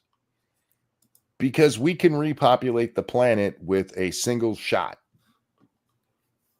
Okay, maybe not the whole planet. It's millions of sperm per splooge load. Yeah, and you need women to carry those babies. Men can't do that. And they can only do, if you're being safe about it, one a year. I could knock up 10 women every day without even trying. I'm doing it right now. There's women getting pregnant just listening to this sexy voice of mine. Don't know if that's... It's true. Some of y'all just got pregnant. I'm sorry. The last thing I wanted to talk about, though, is kind of on the same thing, Jack, because oh my God, Ashley St. Clair. Did you see what she posted today? Yeah, she apparently just went full mask off and is just like, give me money. All right, so Laura Loomer starts off this whole thing. We're not going to go back and see that because I don't really care about that crazy bitch.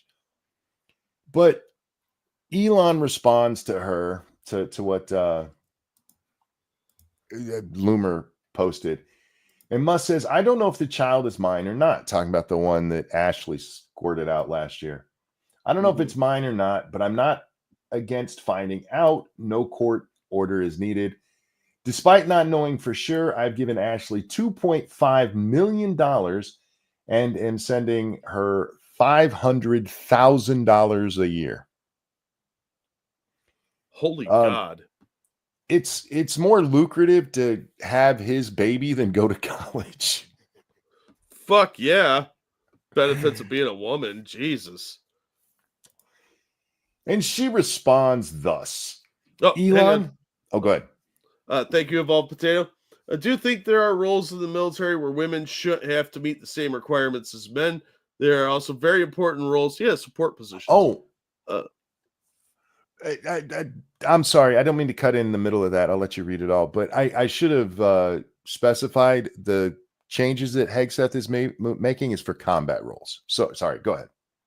Oh, yeah, you're good. They don't need to do at least 100 squats because barracks bunnies are very important to the morale.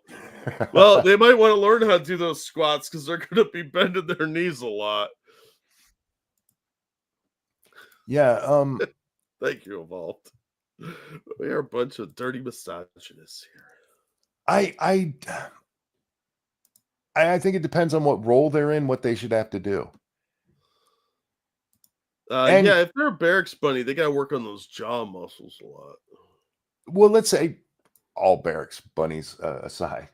Let's say they're a nurse. And you're a nurse and you're in a combat zone and everything goes wrong. If you're not prepared to get the fuck out of there as well as, everyone else is, then you're the one that's going to die. Yeah. And I get it. We try to keep those people, especially like administrative roles. Those are back at headquarters. But I remember the Allies storming the Eagle's Nest, Jack. Headquarters didn't save nobody. Yeah. Yeah. Fall Saigon. A lot of innocent civilian workers had to get the fuck out of there. A lot of more women, secretaries, all that. Mess says, is she even monetized on Twitter? Yeah, let's get back to Ashley here. She was for a while. I don't know if she still is. Shocking, right? Anyway, I am shocked. Elon, we asked you to confirm paternity through a test before our child, who you named, was even born. You refused. You couldn't wait till he came out? You were going to do an invasive vaginal test? Yeah, they could do that one where they go in and put a needle in the sack or whatever. But why? Why would you need that before the child is born? The word paycheck comes to mind. Cha-ching! She needed a cha-ching test, not a paternity test. Anyway, if I'm Elon, I would just be like, wait till he comes out. Swab his cheek. It'll be fine. Yeah. But I want to point out that she's doing this. She's bitching about him not getting the paternity test. Even though he's gave her, at this point, that would come out to like $3.25 million. Yeah, I mean that's changed for him, but it's a lot of money for somebody else. You know, he's probably been paying her rent too, because I heard that she had a really nice place in like New York. Especially though, when you're talking about, she's trying to make this seem like this is Maury Povich, and he's like, "That ain't my baby. Yeah, I ain't paying for that baby." He's already paying for it. So proving paternity, what are you proving there? Other than, hey, if Elon kicks off, he's entitled to some of that money, which means mom is. yeah, that's entirely what it's about. It's such a stupid ass talking point. One, it's stupid to have this conversation in public at all. Yeah, it's really disrespectful to your kid. I frankly, I don't think Elon should have said what he said, but when he did, you just be like, "Thank you, Elon," or shut up. Unless he lied about it and he didn't give you any of this money, and then I could see calling him out for that part of it. Anyway, and you weren't sending me money; you were sending support for your child. To who? Starting to sound very money grubby. This is, look. No child is getting the child support check. Can we all agree on that? We're all old enough to be honest about it. And that child support has largely been used in place of alimony because women had to start paying alimony and didn't like it. Yeah. Yeah, and most of the time money's being spent on fancy stuff for mom. Let's be honest. Yeah, there was that one athlete. What was his thing? Was like $200,000 a month for one kid. Yeah. Oh no, it's just to make sure he gets his vitamins and minerals. Right. Sure it is. Sure it is. Yeah, minerals being gold. It's nonsensical. It has become a way for women to get support from men without getting spousal or alimony. Well, that seems to have worked. She's set for life now. I'm sure no one likes paying alimony. Yeah, but it didn't change until what's her name got that big ass alimony payment that she had to make, and then suddenly like, oh, alimony seems kind of antiquated. Oh, where are we? You were sending support for your child that you thought was necessary until you withdrew most of it to maintain control and punish me for disobedience, which she puts in quotes.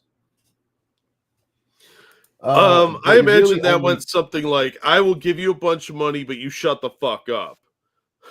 Probably. There's probably a deal worked out where you shut the fuck up and we'll take care of this. You'll be fine. But you really only you're really only punishing your son. Really? Oh my God, such emotional blackmail. Is she really a leftist? Because she's talking like one. She's a woman. Of course she is. Oh, yeah. I'm sorry. I forgot what I was talking about there. She is a female conservative on the internet. Of course she's a fucking feminist. Keldrick, thank you. The message I'm taking away from this is that I need to find a way to convince Elon that I'm a woman and that he had a child with me because I don't want to work anymore. Yeah. Look, I'm not the only one who saw it. Tons of people have commented that this bitch was so thirsty for that Elon junk that it was gross. It was really gross. It was really gross. And it was really obvious. Yeah. And Elon put it in there and she's like, don't wrap it, which, by the way, make sure you get some penicillin, dude, because you're clearly putting your dick in stuff without wrapping it up. And I saw Grimes. Okay. I'm just saying. You gotta be a little more careful, dude. Your dick is gonna itch a lot. He's got the money for the child support, so I don't have a problem on that side of it. He wants to make a bunch of babies, but you're gonna get a disease, dude. Yeah. Did he also bang that crazy bitch that was married to Johnny Depp, Amber Heard? Yeah, there's rumors that they did it, and there's a video of them being very lovey-dovey. But as far as we know, he didn't genetically modify her eggs with his seed. Lucky for him. Yeah, no shit. Dodged a major bullet on that one. You think when she's looking at Ashley now, she's like, "Oh, I shouldn't have made him wear a condom." Probably. She goes on, "It's ironic that your last effort in court was to try to gag me while you're using a social media channel you literally own to distribute derogatory messages about me and our child to the entire world. It's all about control with you, and everyone can see it. America needs to grow up. America needs you to grow up, you petulant man child." Now, I just want to read his thing again, because this is the derogatory message about her and her child. "I don't even know if the child is mine or not, but I'm not against finding out. No court order is needed.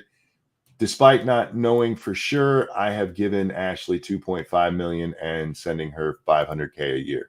I'm trying to find, maybe it suggests that she let somebody else spooge in her, but if we're looking at history, that just seems probable. She put out without a ring on it, so who else has been in there? Yeah, and he's not even being as mean as we are right now about it. We're way meaner than that, because we're assholes, and seems like he's kind of just a dorky, nerdy guy. I do not know how many little swimmers have bounced off her gumballs. Yeah, she's getting older.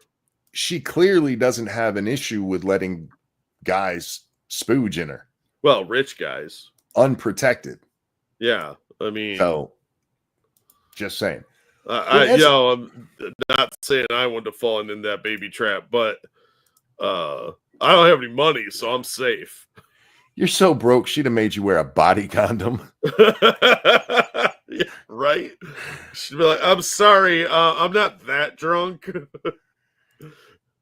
As I read this, though, her part of it, I can't believe she thought this was a good idea. This screams that you are just money hungry. Oh, absolutely. She looks absolutely money hungry in this. Do you know how many women have raised children by themselves from birth and got all the child support they were supposed to? The dad paid every month on time, bought Christmas presents and everything, and never came close to $2.5 million? Realistically, you could set that kid up with a trust fund to live modestly and never have to work again on that much money. You move to like a mid-sized town or a small city, you could get a cheap house with enough room for you and your kid and maybe a future kid, and just bank that money and live off the interest at like 50, 60 grand a year. Even at a shitty rate of return, you'd be pulling 50, 60 grand, and then set that kid up with a college fund, a trust fund for life. She is trying to get more money out of him, and if these judges were honest and stuff and she got 2.5 mil from him, he'd just be like, he don't owe you anything else ever. Yeah, but they're not, unfortunately. Yeah, because this is something that people don't like to hear, but like, she wants to live in Manhattan because she's so cool. You can go live in Timbuktu for all I fucking care. The 2.5 million is enough. No, it's not enough to raise a child in Manhattan for 18 years. It's not. No, but you don't have to live in Manhattan. Nope. Move to the burbs. Scarsboro still has homes as far as I know. And I'm pretty sure she's not a native New Yorker. So she only got this fancy New York apartment in Manhattan because Elon's paying for it. Yep. So yeah, this is a bunch of disingenuous bullshit. And she absolutely is gold digging. Yeah. You do not need the amount of money that he has already given you. And this just comes, you man child. That's why she's going over and over again to get him to go to court, because once the court makes him take a DNA test, she could go back and ask for more money later. And there's going to be tons of women who read this and be like, oh, that's exactly what happened with me and my guy. He's a man child too. Yeah. Yeah. And Elon's going to be drowning in poontang for the next 6 months because of this, because all the women that see dollar signs You know, it'd be great if he just went quietly, got a vasectomy. I mean, I wouldn't blame him at all. Me neither. Just spreading DNA everywhere that doesn't work. Right? Might as well. Yeah, I mean, he's got what, this 13 kids now? It's either 12 or 13. I don't remember which. Do one more just to complete the baseball team and then call it a week. You know. Yeah, there's you got 2.5 million. You should shut the fuck up. Right?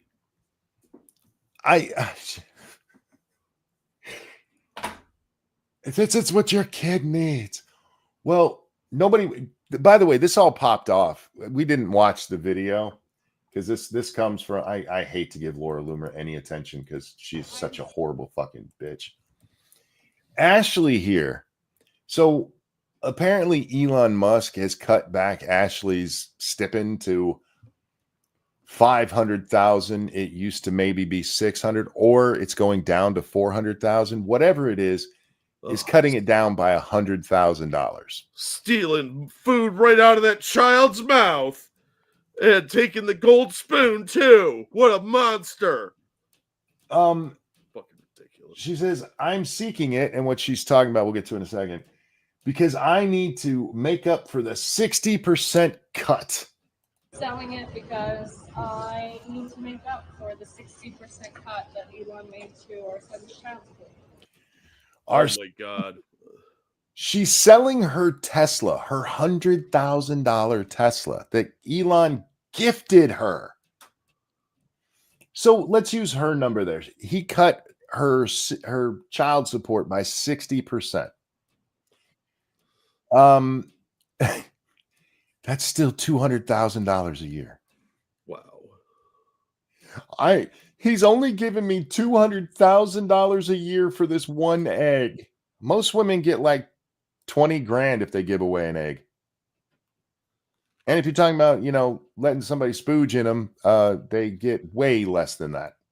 Way less. Yeah, there are people in sketchier neighborhoods, but they're getting like $14 a month because they banged some unemployed dude with no ambition in life.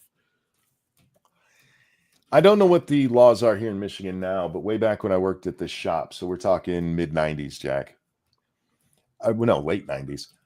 There was a guy who worked there that when he was unemployed, his child support was still $98 a month. Yeah, so surprising. And this bitch needs to sell her car. She doesn't want, hey, you're out there besmirching me. She has to sell her car so her baby can eat while she's getting at least $200,000 a year. If she can't live off that, she needs to get the fuck out of that state because that state's way too expensive. Like, she could move out of the city, even move to New Jersey or Albany or Buffalo. All those places are way cheaper. Even like the Hamptons is probably cheaper for an apartment. But for God's sake, this is just a gold digging whore. She, in my opinion, there's at least two people filming this, because she's just so desperate. You called people to come film you getting rid of your Tesla. Yeah, it's popular right now, and she's trend hopping. It's really sad. I expected better of her, quite honestly. I didn't. Well, I mean, initially, when she first came on the scene, she seemed a lot more conservative than she's turning out to be. And here she was, just a big old thirst trap for somebody with money. It's really sad. Sad that she stooped to this low. Here's the truth you need to understand about conservative women influencers. Every one of them will revert to the feminist bullshit at the earliest opportunity. True story. And I am only basing that on literally everything I've seen. I have yet to see one of them where it doesn't benefit them to be on the male side or the rational side. Those are two separate things. Men can be irrational, ladies. Calm down. they always revert to the left every time, because it's in their nature to be women, because they're women, and leftism is feminine, is female. The left is female. It's run by them. All their thoughts come from them. It's why it's, no offense, ladies, so disjointed. Crazy. I mean, what? No, you're right. You use the right word. I was being nice. I don't have a partner to answer to, so even Megyn Kelly, if you look at like, remember when Trump got in trouble? I can't believe I'm using those words about an adult, because a comedian told jokes at a rally for him, and they were kind of mean jokes. Megyn Kelly's like, oh, I don't blame Donald Trump. I think Trump was fine. But the language that some of these people used. Like, really?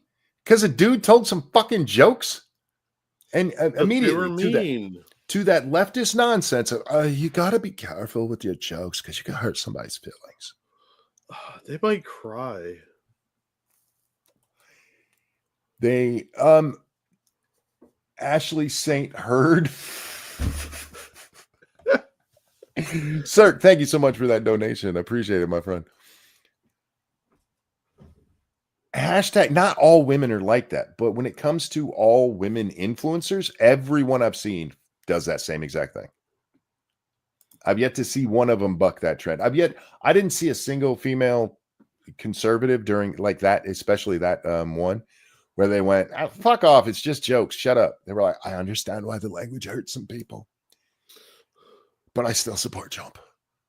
Like, stop. Just stop. If you don't like jokes, don't listen to the jokes. Get over it. These fucking children, man. If you want to say, hey, I didn't like that joke, cool. All right, now move on. Stop with the, oh my God, but you were punching down. Fuck you. Punching up is actually going to hurt your shoulder, Jack. Just saying. Yeah, that's fair. Yeah.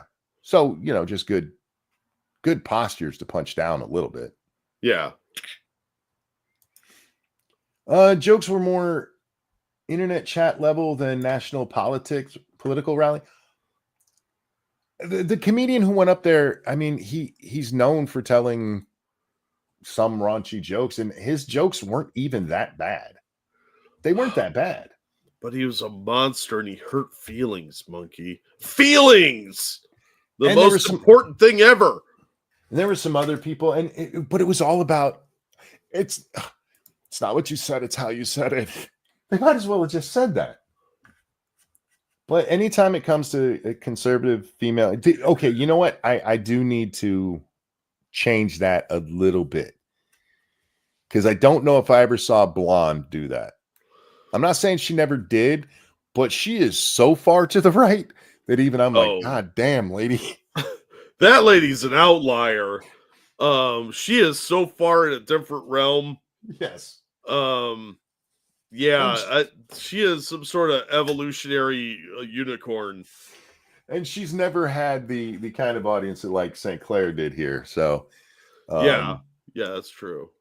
Is what it is, I suppose. When she was pregnant, I think she was a little more lenient toward people, but that's still not saying much. No, yeah, I don't know. She's a special kind of creature, I think. Blonde done shit the bed and screwed Matt over bad. Even then, though, I don't remember her making feminist arguments about it. And that I'm not talking. Look, I'm not saying she can't be a shithead to people. I'm just talking about the feminist arguments. Yeah, and that's what Ashley's falling into here. She immediately went to the child support playbook. Like she literally said, "No, you're not sending me money." I'm going to need to see a picture of that kid with $2.5 million. Right. I'm going to need to see him cashing that check, because that money absolutely went to you. And that no baby, unless they have like some severe problems, which as far as we know, this one doesn't. Yeah. Needs $2.5 million. Formula is expensive. It's not that expensive. You can buy human organs for less than that. Yeah. You can buy humans for less than that. Yeah, and then harvest the organs yourself. Although that's extra work. I just can't believe he gave her 2.5 mil. I wouldn't have given that bitch. I'd been like, yeah, let's do this through the courts. It's my baby. I'll pay for it. I think that just goes to show he knows it's his kid. All right. Well, at least he knew he slept with her. Oh yeah. And he probably even thought it at the time, like, it's cost me a couple mil, but I'll hit it. Elon, come on, it couldn't have been worth 2.5 mil. It never is, dude. I don't care how good you think that's going to be. It's not $2.5 million good. I don't care if she's doing Diddy shit. It ain't worth that. Right? Like, I mean, you better be doing some pretty athletic stuff for that kind of money. But, yeah, it's never worth that. Real quick, though. Should have changed your worldview. Right? That should, like, create a seismic event that is felt in Myanmar. God help those people. If it was worth 2.5 mil, you and I should have felt it. Right? Thank you, Dark Resurrect, for that feminist donation. Off topic, but did you guys see Cory Booker is giving a marathon speech to block Congress? It's being live streamed on TikTok, and the MSN is sucking him off for it. Well, of course, sorry, he's Cory Booker, so they're like, we gotta protect this closeted homosexual man, allegedly. So yeah, I heard about it, and I just don't care about Cory Booker. That man's an idiot. What is he blocking? I don't remember it. Something dumb. CNN says Cory Booker's marathon Senate floor speech stretches into the night in protest over Trump's actions. New Jersey Senator Cory Booker's marathon speech on the Senate floor is stretching into the night as he protests actions taken by Trump, saying he will keep going as long as I am physically able. So he's not even doing this to block a bill. He's just doing it to be a dick. Yeah, he's filibustering Trump or MAGA. I don't know. He's got some butthurt about something or other that was so forgettable. I don't remember it. But I saw it when it broke, Dark, and I was like, this is dumb. The speech is not, this is from the article that I'm reading. The speech is not a filibuster because Booker is not blocking legislation or a nomination. Yeah, he's literally filibustering to filibuster. Okay. He wants his name in the paper, and he's trying to get attention like he's Ashley St. Clair. Huh. Interesting. Do you need a bigger example of how useless our fucking Senate is? This guy's out there protesting literally to protest. I'm filibustering as long as I'm physically able to. Yeah, it's just a play to get in the press. I want to be on the news. You go out there and talk. You're literally accomplishing nothing. One, you're Cory Booker. Nobody cares. That man is just so thirsty for attention, though. He's like, oh, please look at me. I'm a somebody. No, you're not. Nobody gives a fuck about you, dude. If I was like a Republican senator, I'd be sitting there in the well watching him and flipping in the bird once in a while off screen. Right? All right. Well, Cory, knock yourself out being stupid. Yeah, you're a tard, dude. He is such a child. That's a man-child. And it shows such a lack of understanding of how media works now. One, when you do the filibuster thing, you do that so that you can block bills from being passed because they can't vote until you shut the fuck up. You're not actually stopping any legislation or anything. And if you're trying to get your name in the paper, the way you do it isn't with a 20-hour speech. You do it with a literal 1 or 2 sentence soundbite. Yeah. And this has been the thing since television was invented, Jack. I mean, that makes too much sense. They can't grasp it. Plus, Corey has like 2 brain cells that are both wearing helmets, headbutting each other. So a thought is really difficult to formulate. Who's worse, him or Jeffries? Well, different houses of Congress, so it's hard to judge that. They're both stupid. Yeah, they're both idiots. Booker could have done great things. He has the ability to like do a good speech. I've seen him do it. Yeah. But he's an idiot. He just keeps shooting himself in the foot because he's not very smart. Nobody's going to sit around and listen to that whole thing, or if they do, best case scenario, you get maybe 1 or 2 sound bites out of it, so you wasted your entire time. It would make a lot more sense. For those of you who don't know how your Senate works, throughout different times of the day, senators can just go up and give a speech to the empty Senate because nobody's actually there until like, oh, I got to go give a speech. All right. They're mostly glad handing and fundraising. So they'll go in there and they'll give a speech, and you give 10, 15, sometimes I've seen as long as half an hour speeches that are very passionate. And then 100 years from now, somebody will read that and quote it in something that they're doing because nobody gives a fuck what these guys are saying. Yeah, nobody's listening. Nobody's listening. So Corey is just literally wasting everybody's time. It's really dumb. But you know who's not dumb? Keldrick. Thank you, Keldrick. Let's be real. 2.5 million is pocket change to Elon. Yeah, that's in his like couch cushions. He probably didn't even notice it missing. I miss a quarter more than Elon misses 2.5 million. Yeah, that's a rounding error. Like his stocks go up and down all the time. And he's probably got a bunch of slush funds that he's just like, all right, I would go to baby fund number 13, pull out some money and toss it at this bitch. But I honestly don't care how it affects Elon. Because one, he can still get screwed by the court system here. Oh, yeah. My interest in that is how greedy she is.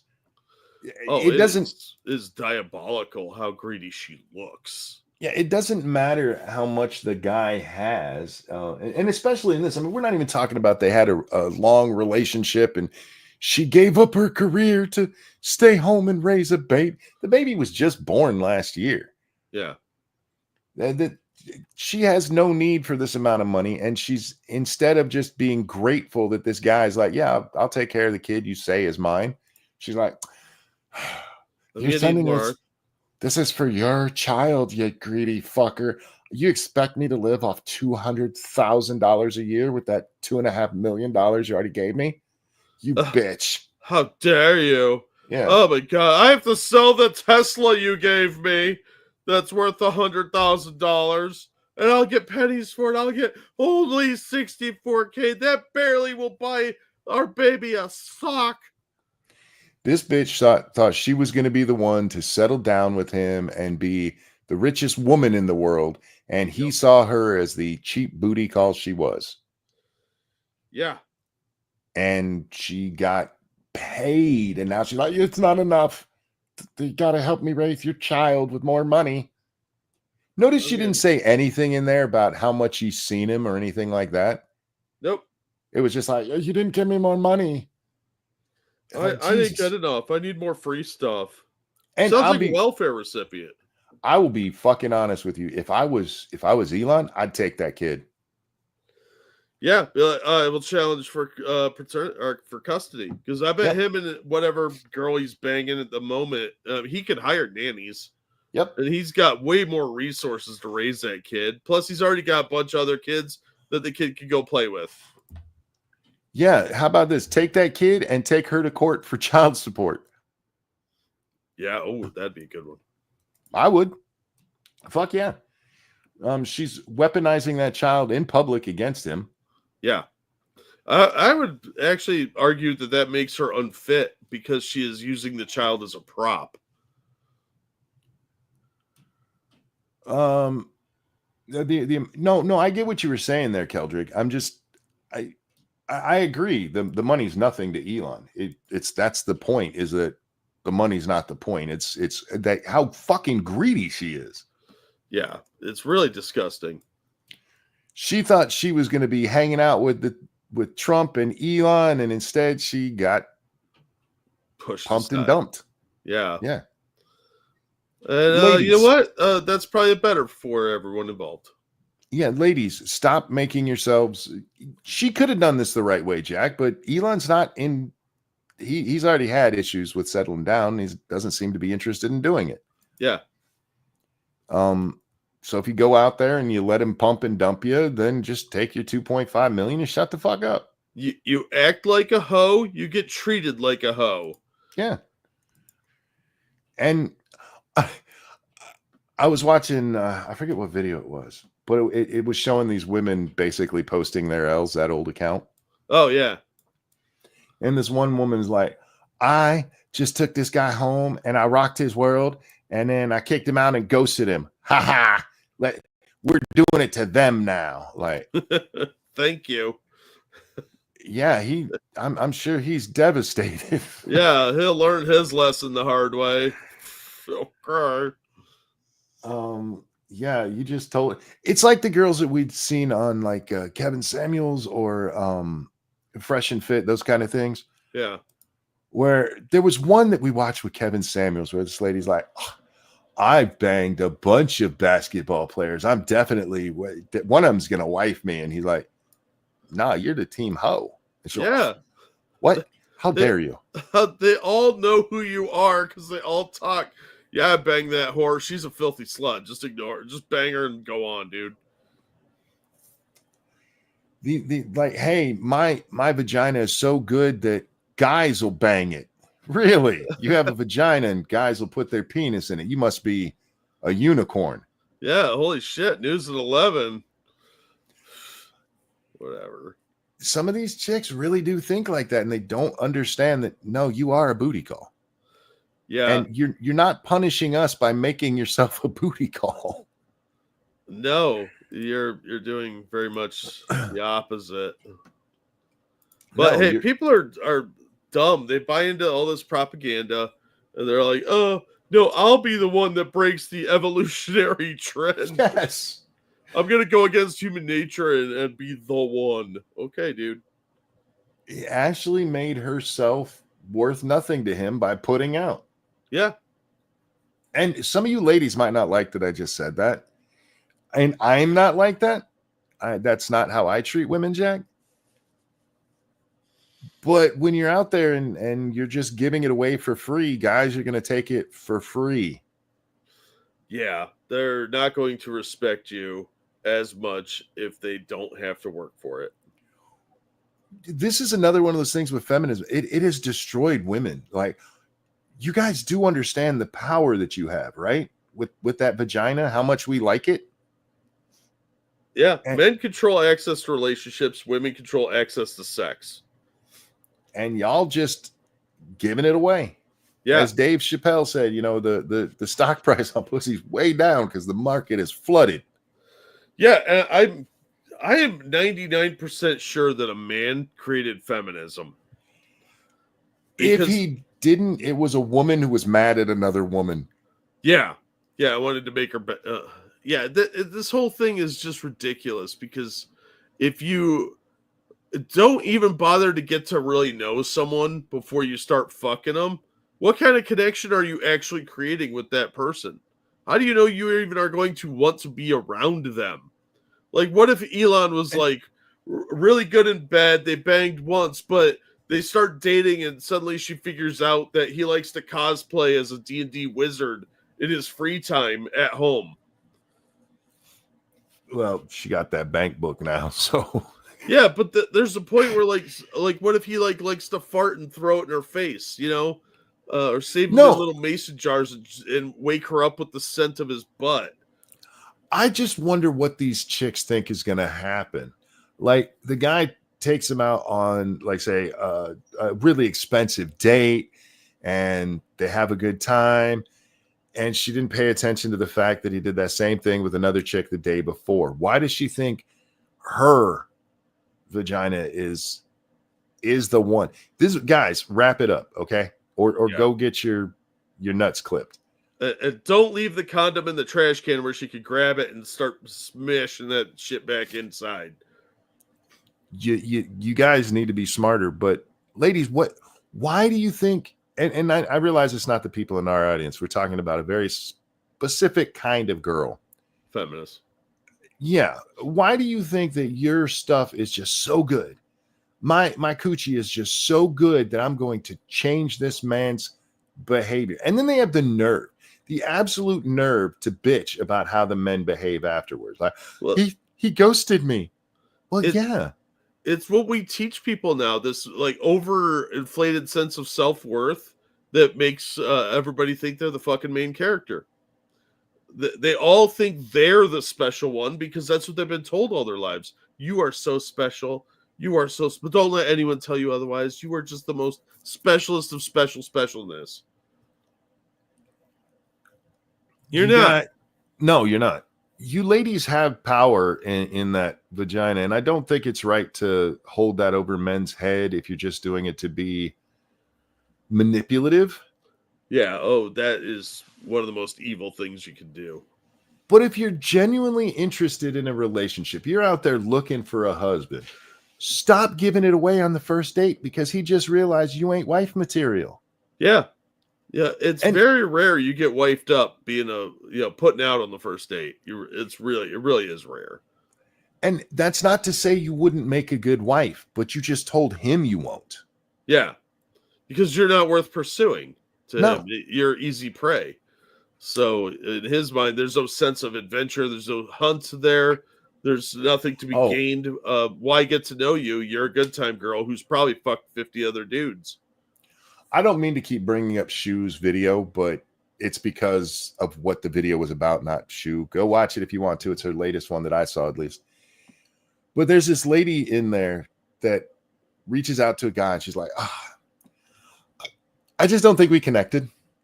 And he's like, okay. And she gets mad. She's like, oh, you're not even going to try to fight for it anymore? Why? Ladies, feminism has ruined all of us, okay? We've been told not to pursue you. Oh, yeah, absolutely. Pursuit is harassment. Yeah. I don't want to catch a charge or a restraining order because some chick said, I don't think this is working out. And I'm like, do you want to go out again sometime? A couple weeks later, like, do you want to reconsider that? Oh my God, why are you stalking me? Faithless as fucking games. Oh, you should watch that video. If you don't like Shu, just skip until you see the stuff on the screen. Just read the ones that are up there. It is amazing. There's this one chick who sends a dude a video of her being anally plowed, Jack, out of nowhere. She sends him this video of her being butt fucked. Oh, that's so romantic. And he's like, what the fuck? And she's like, what? And like, that was weird. Why are you sending me this? He said, I did watch Shu's video. Okay, so you saw all these people, these fucking crazy bitches. It was all games. In her case, she's like, the polite thing to do when a woman sends you nudes is to send them back. And he's like, no. And then she actually says, I'm going to go find me a man who doesn't use me just for my body. And says he manipulated her. She started the conversation with a video of her being plowed in the bottom and then blamed him for it.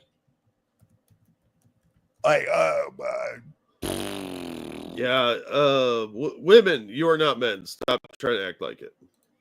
And for the record, as far as I know, dick pics don't work either. No, I've never in the history of ever heard of that actually successfully working. No.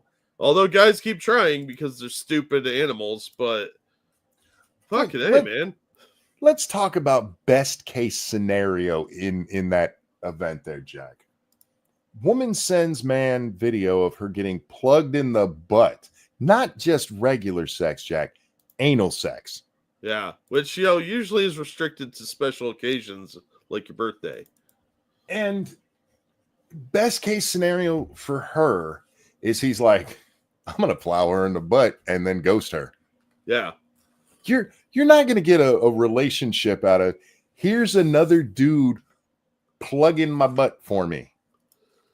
Yeah. Usually women don't go right to butt stuff. That's usually something you have to talk them into. You know, so if she's out there like promoting her anal stuff, she's probably gotten OnlyFans and has had a lot of cock.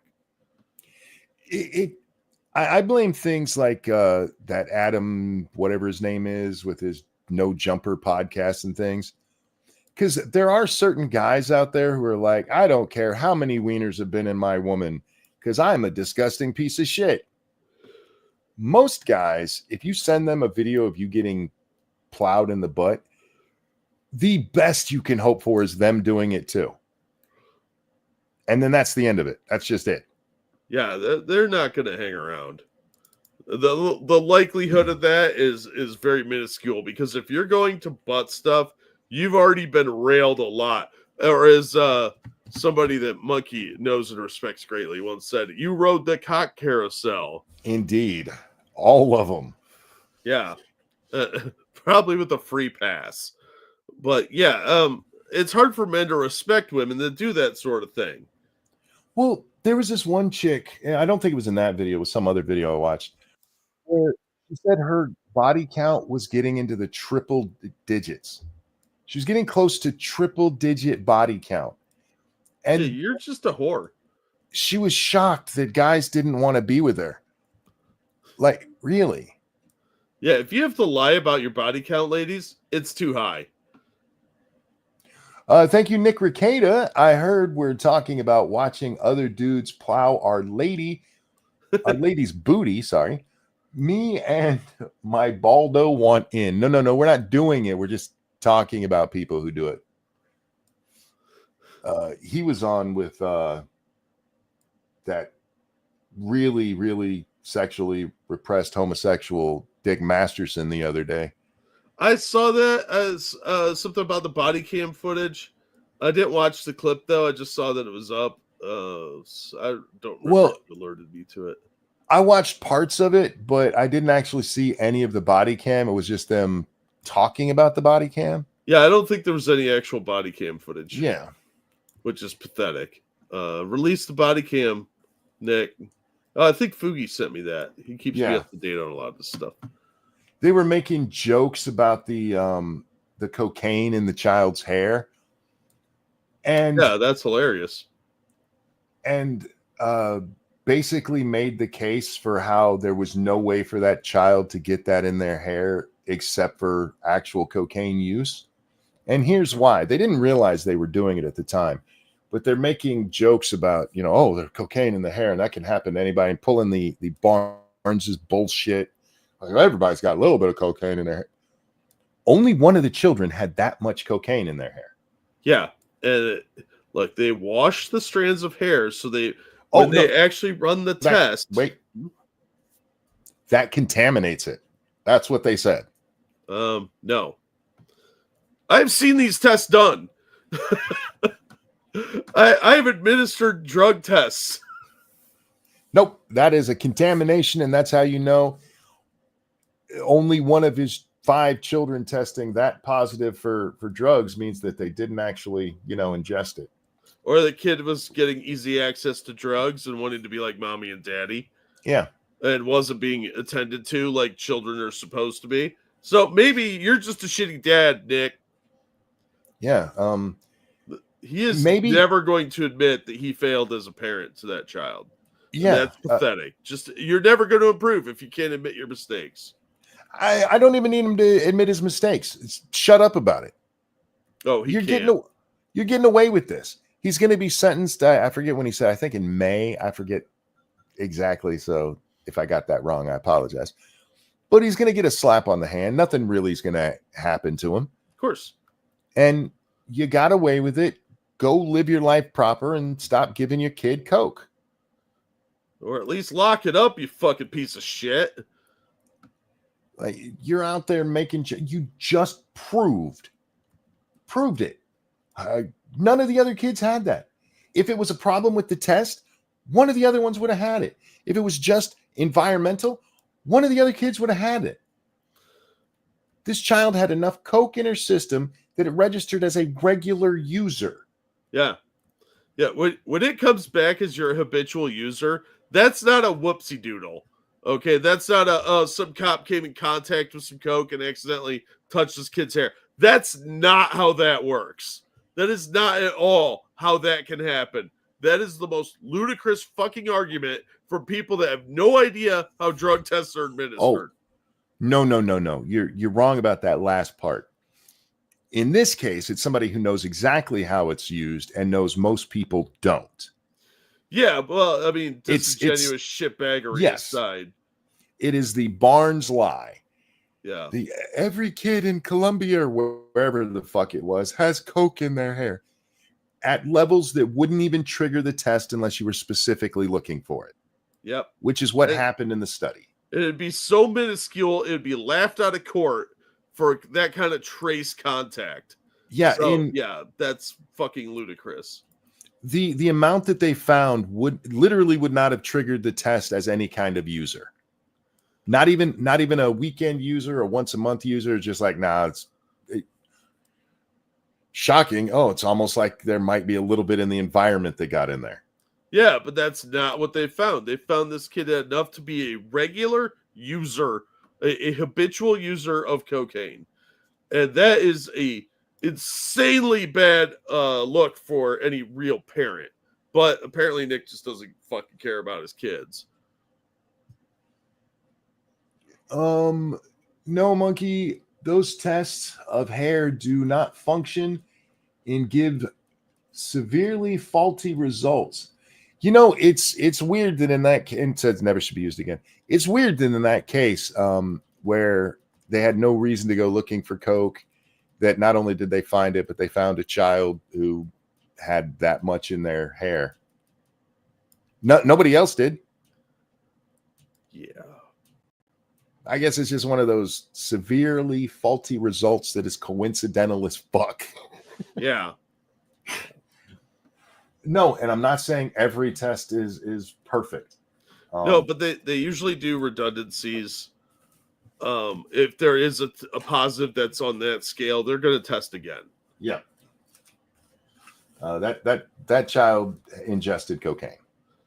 Yeah. Just saying.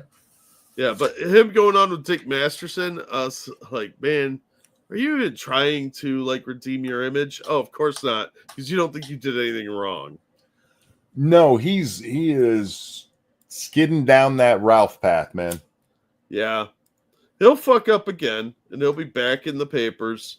Hopefully none of his kids get hurt, but it wouldn't surprise me if one of his kids ends up getting hurt in some way due to his negligence and habits that he doesn't seem interested in kicking. Thank you, Dangerous, who said women also need to understand that men take conversations at face value. Don't say something that is code for something else and then get mad at that when they respond to what you said and not what you meant. We are never going to convince women of that. Okay. Yeah, they're hardwired. Their moms teach them that game shit. It's hard for us men to understand because, we do tend to just speak plainly. The best you can do is learn to code. learn their code wording. You still express yourself directly, but try to figure out what she actually means. You're never going to get it right all the time, because they're women and we just don't think like them. I know. We're all the same. No, we're not. We just don't think like them. So there was another one I wanted to talk about, something that I was watching. Is it that article I sent you? No. It was we can get to all that stuff tomorrow.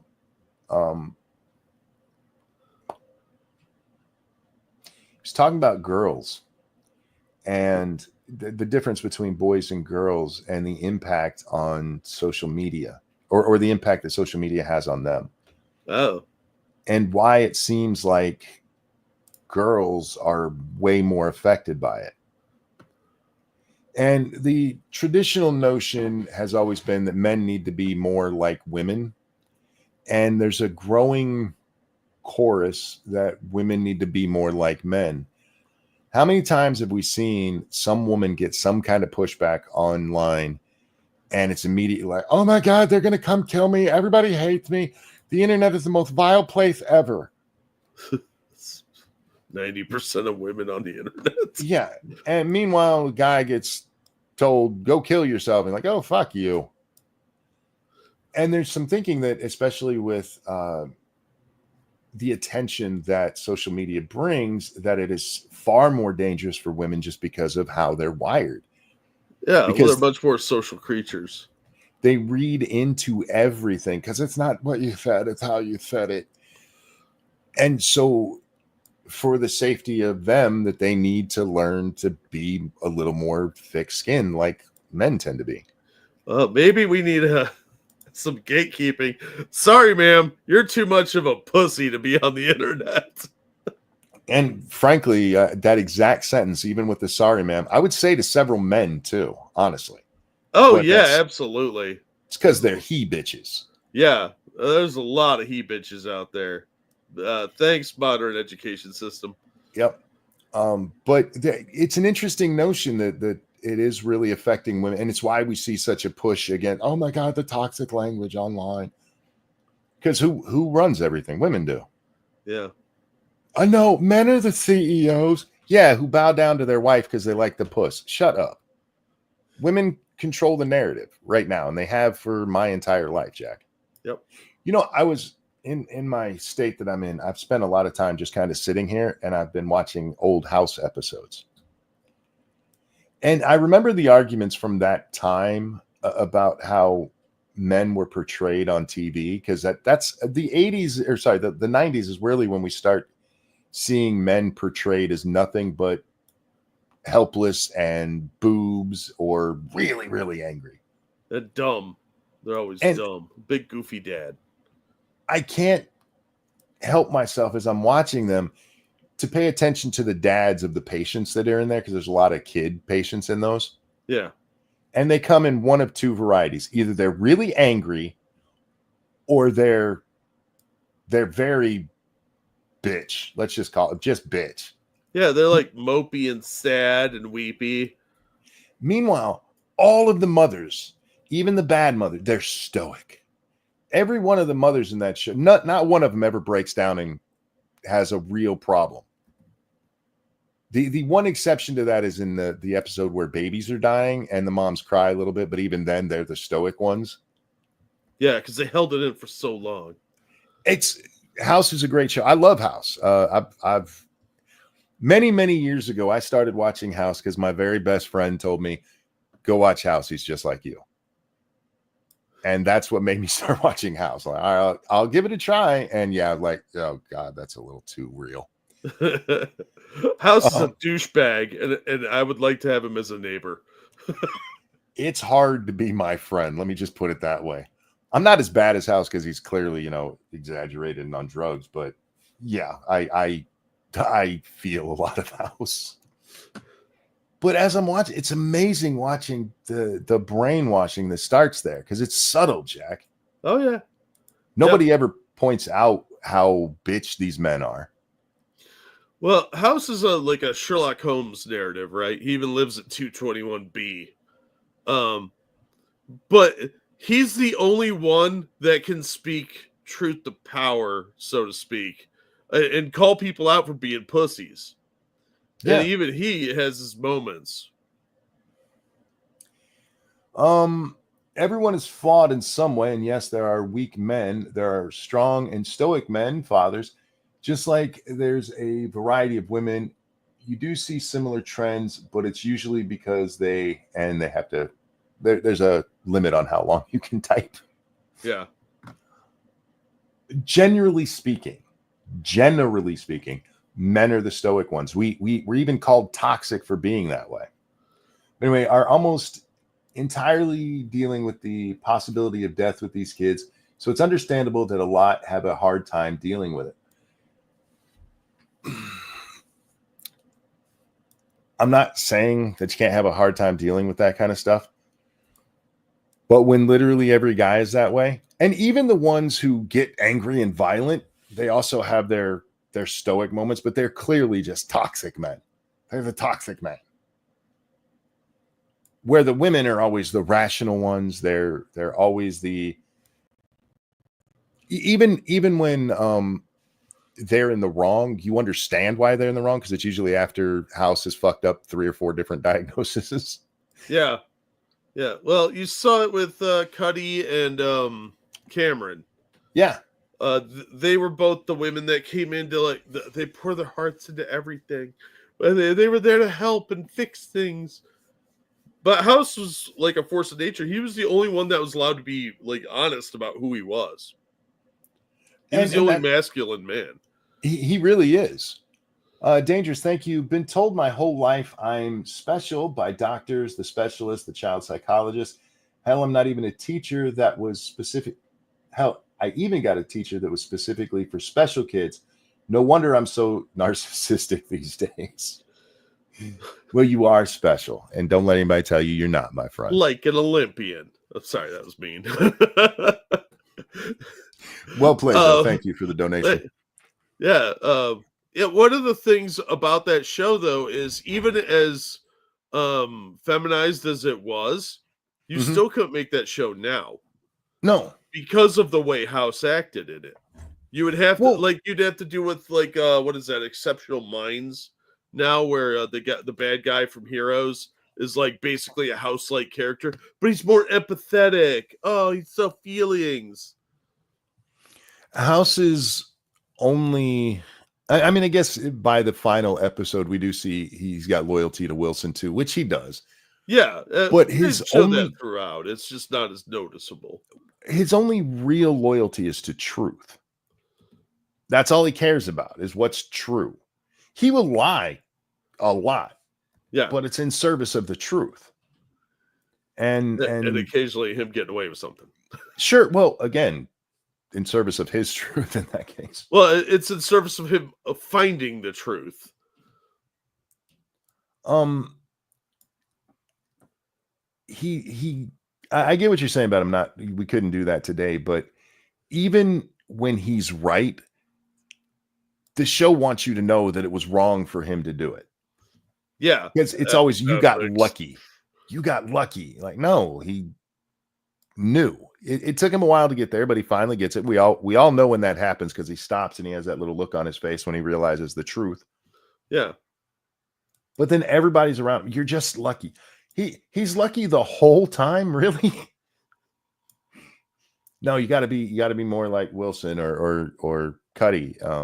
These people who don't actually involve themselves in the case. Yeah.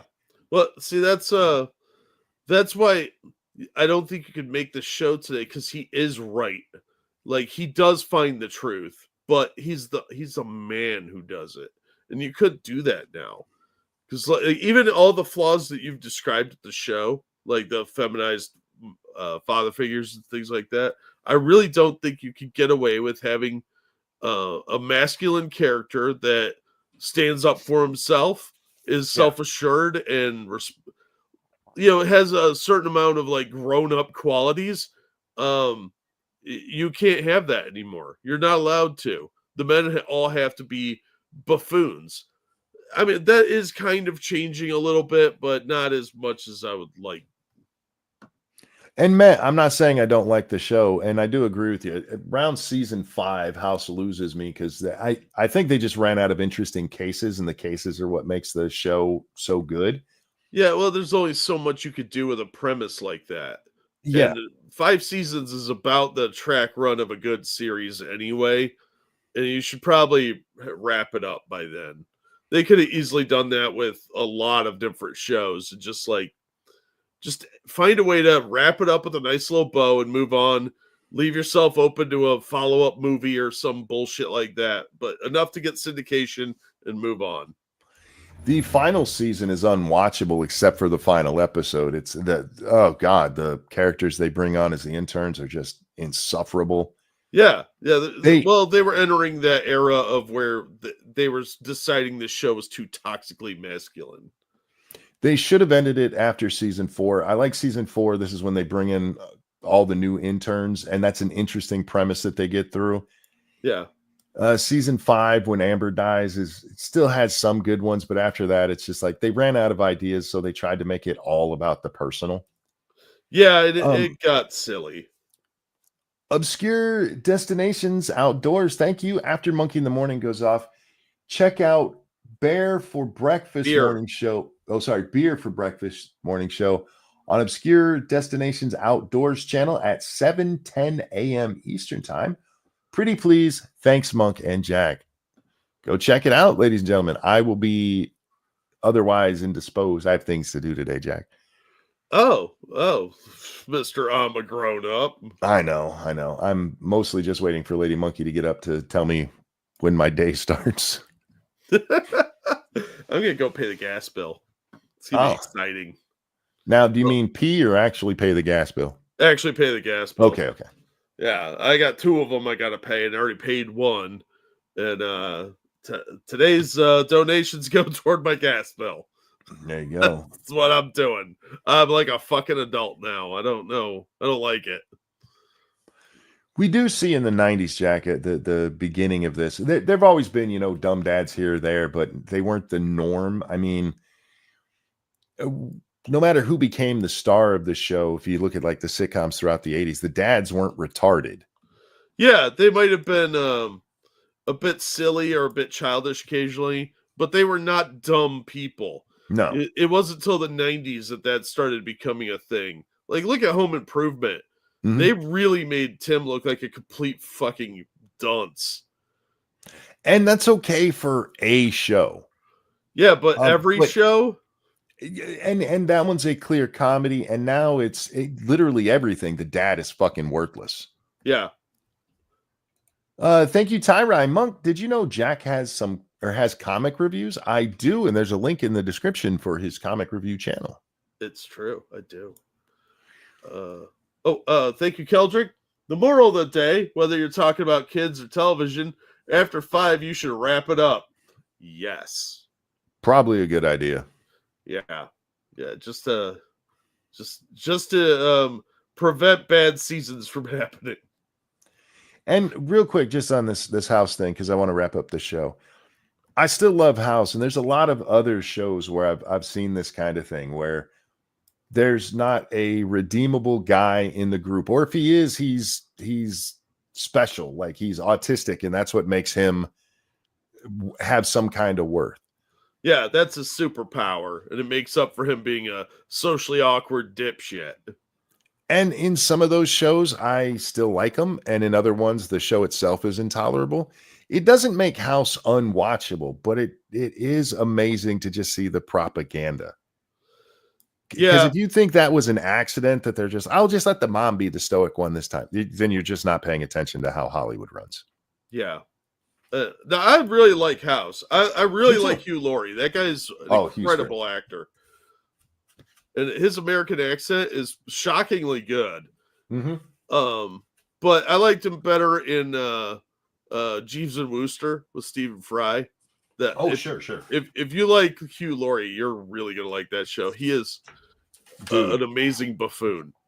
But Laurie and Fry is one of the great comic duos of the ages. Absolutely, those guys were amazing together. And they worked together for 15 years or something ridiculous like that, because they did several shows. They did Jeeves and Wooster, a bit of Laurie and Fry, and a bunch of comedy specials. Obscure Destination Outdoors, thank you so much for the Jack Fund. Thank you. Oh, thank you, Obscure Destinations Outdoors. Have a good stream later, by the way. That is a capital J. I thought he was giving me money to masturbate. I mean, as a general rule, I don't do it for pay. But I've never found anybody willing to pay me for it.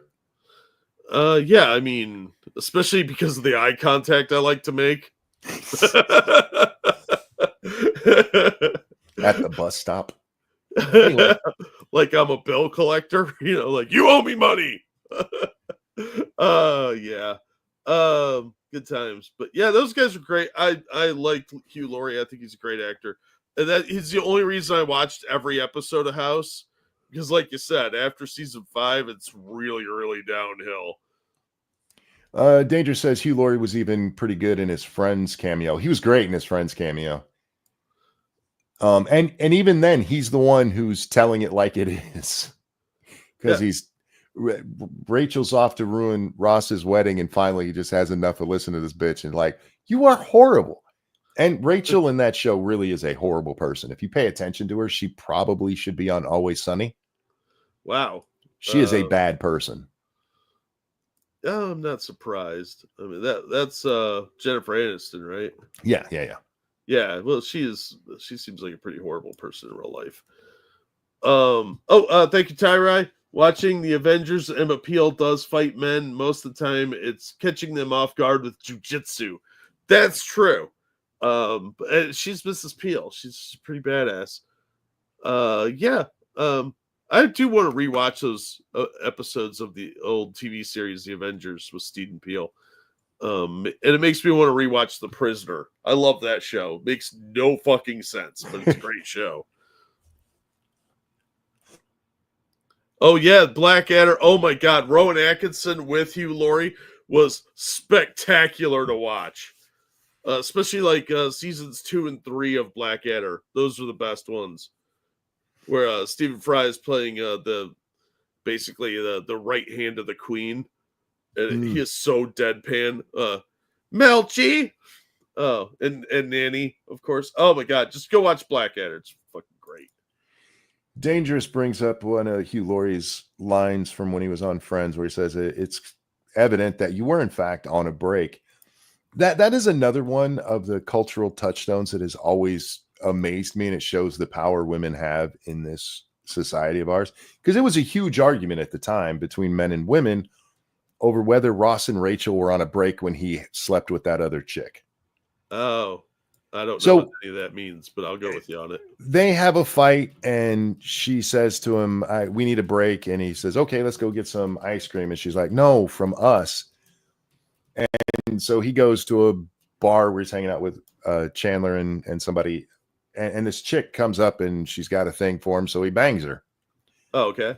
And afterwards, the argument becomes whether or not they were actually on a break. And even then, even if they were, he shouldn't have banged somebody else that quick.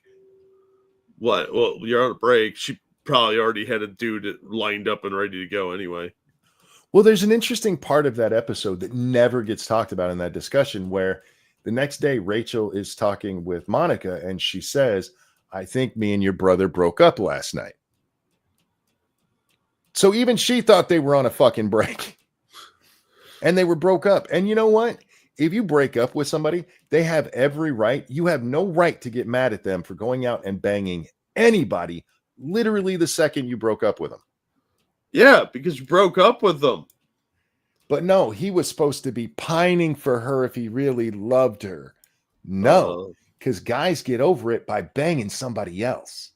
Yeah, gets strange. It's how our egos recover. It's how Ashley St. Clair gets millions of dollars. That's true.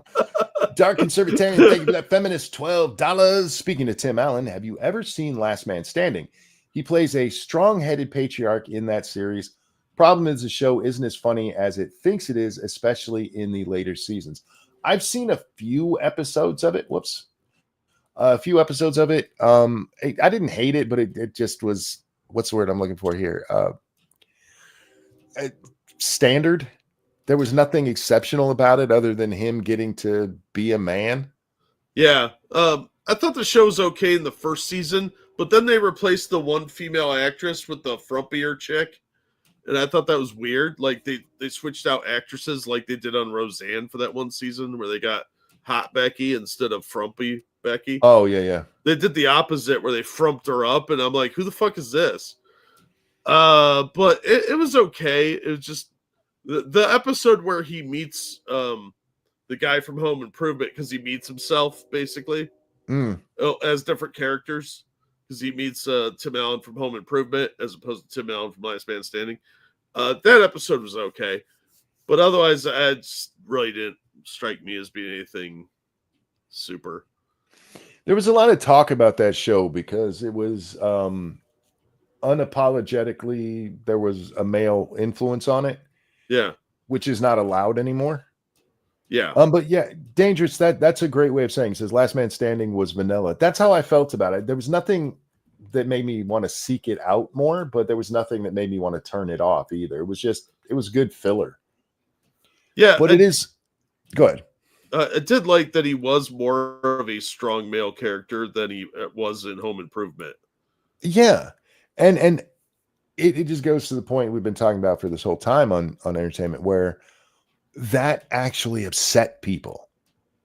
Yeah. That, oh my God, you have a male who acts like a male. Oh my God. Yeah, it's unapologetically toxic. Yeah. And Tim Allen being vaguely right wing, like he's like a social. He's a bit more conservative. I wouldn't call him a conservative, but he's more of a conservative than most in Hollywood. That didn't help.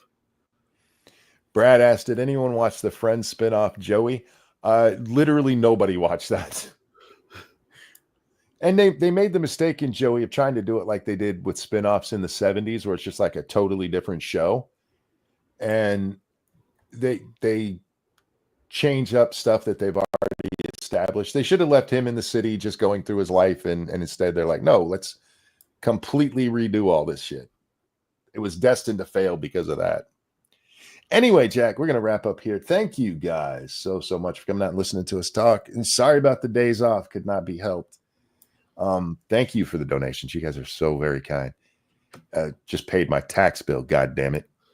I'm going to have to do that soon. But thank you guys. You're awesome. Jack, anything you want to show? I'll drop a link to a cool video or two in the chat. As always, thank you guys so much for the donations and all the support you give us coming out night after night to listen to us rant and rave. It is greatly appreciated. And you guys are awesome. No long outro tonight, Jack. A pleasure as always, my friend. Always glad to be here. Guys, take care of yourselves. We love you. We'll see you next time. Bye, everybody. I should sing a whole long time for how long I've been gone.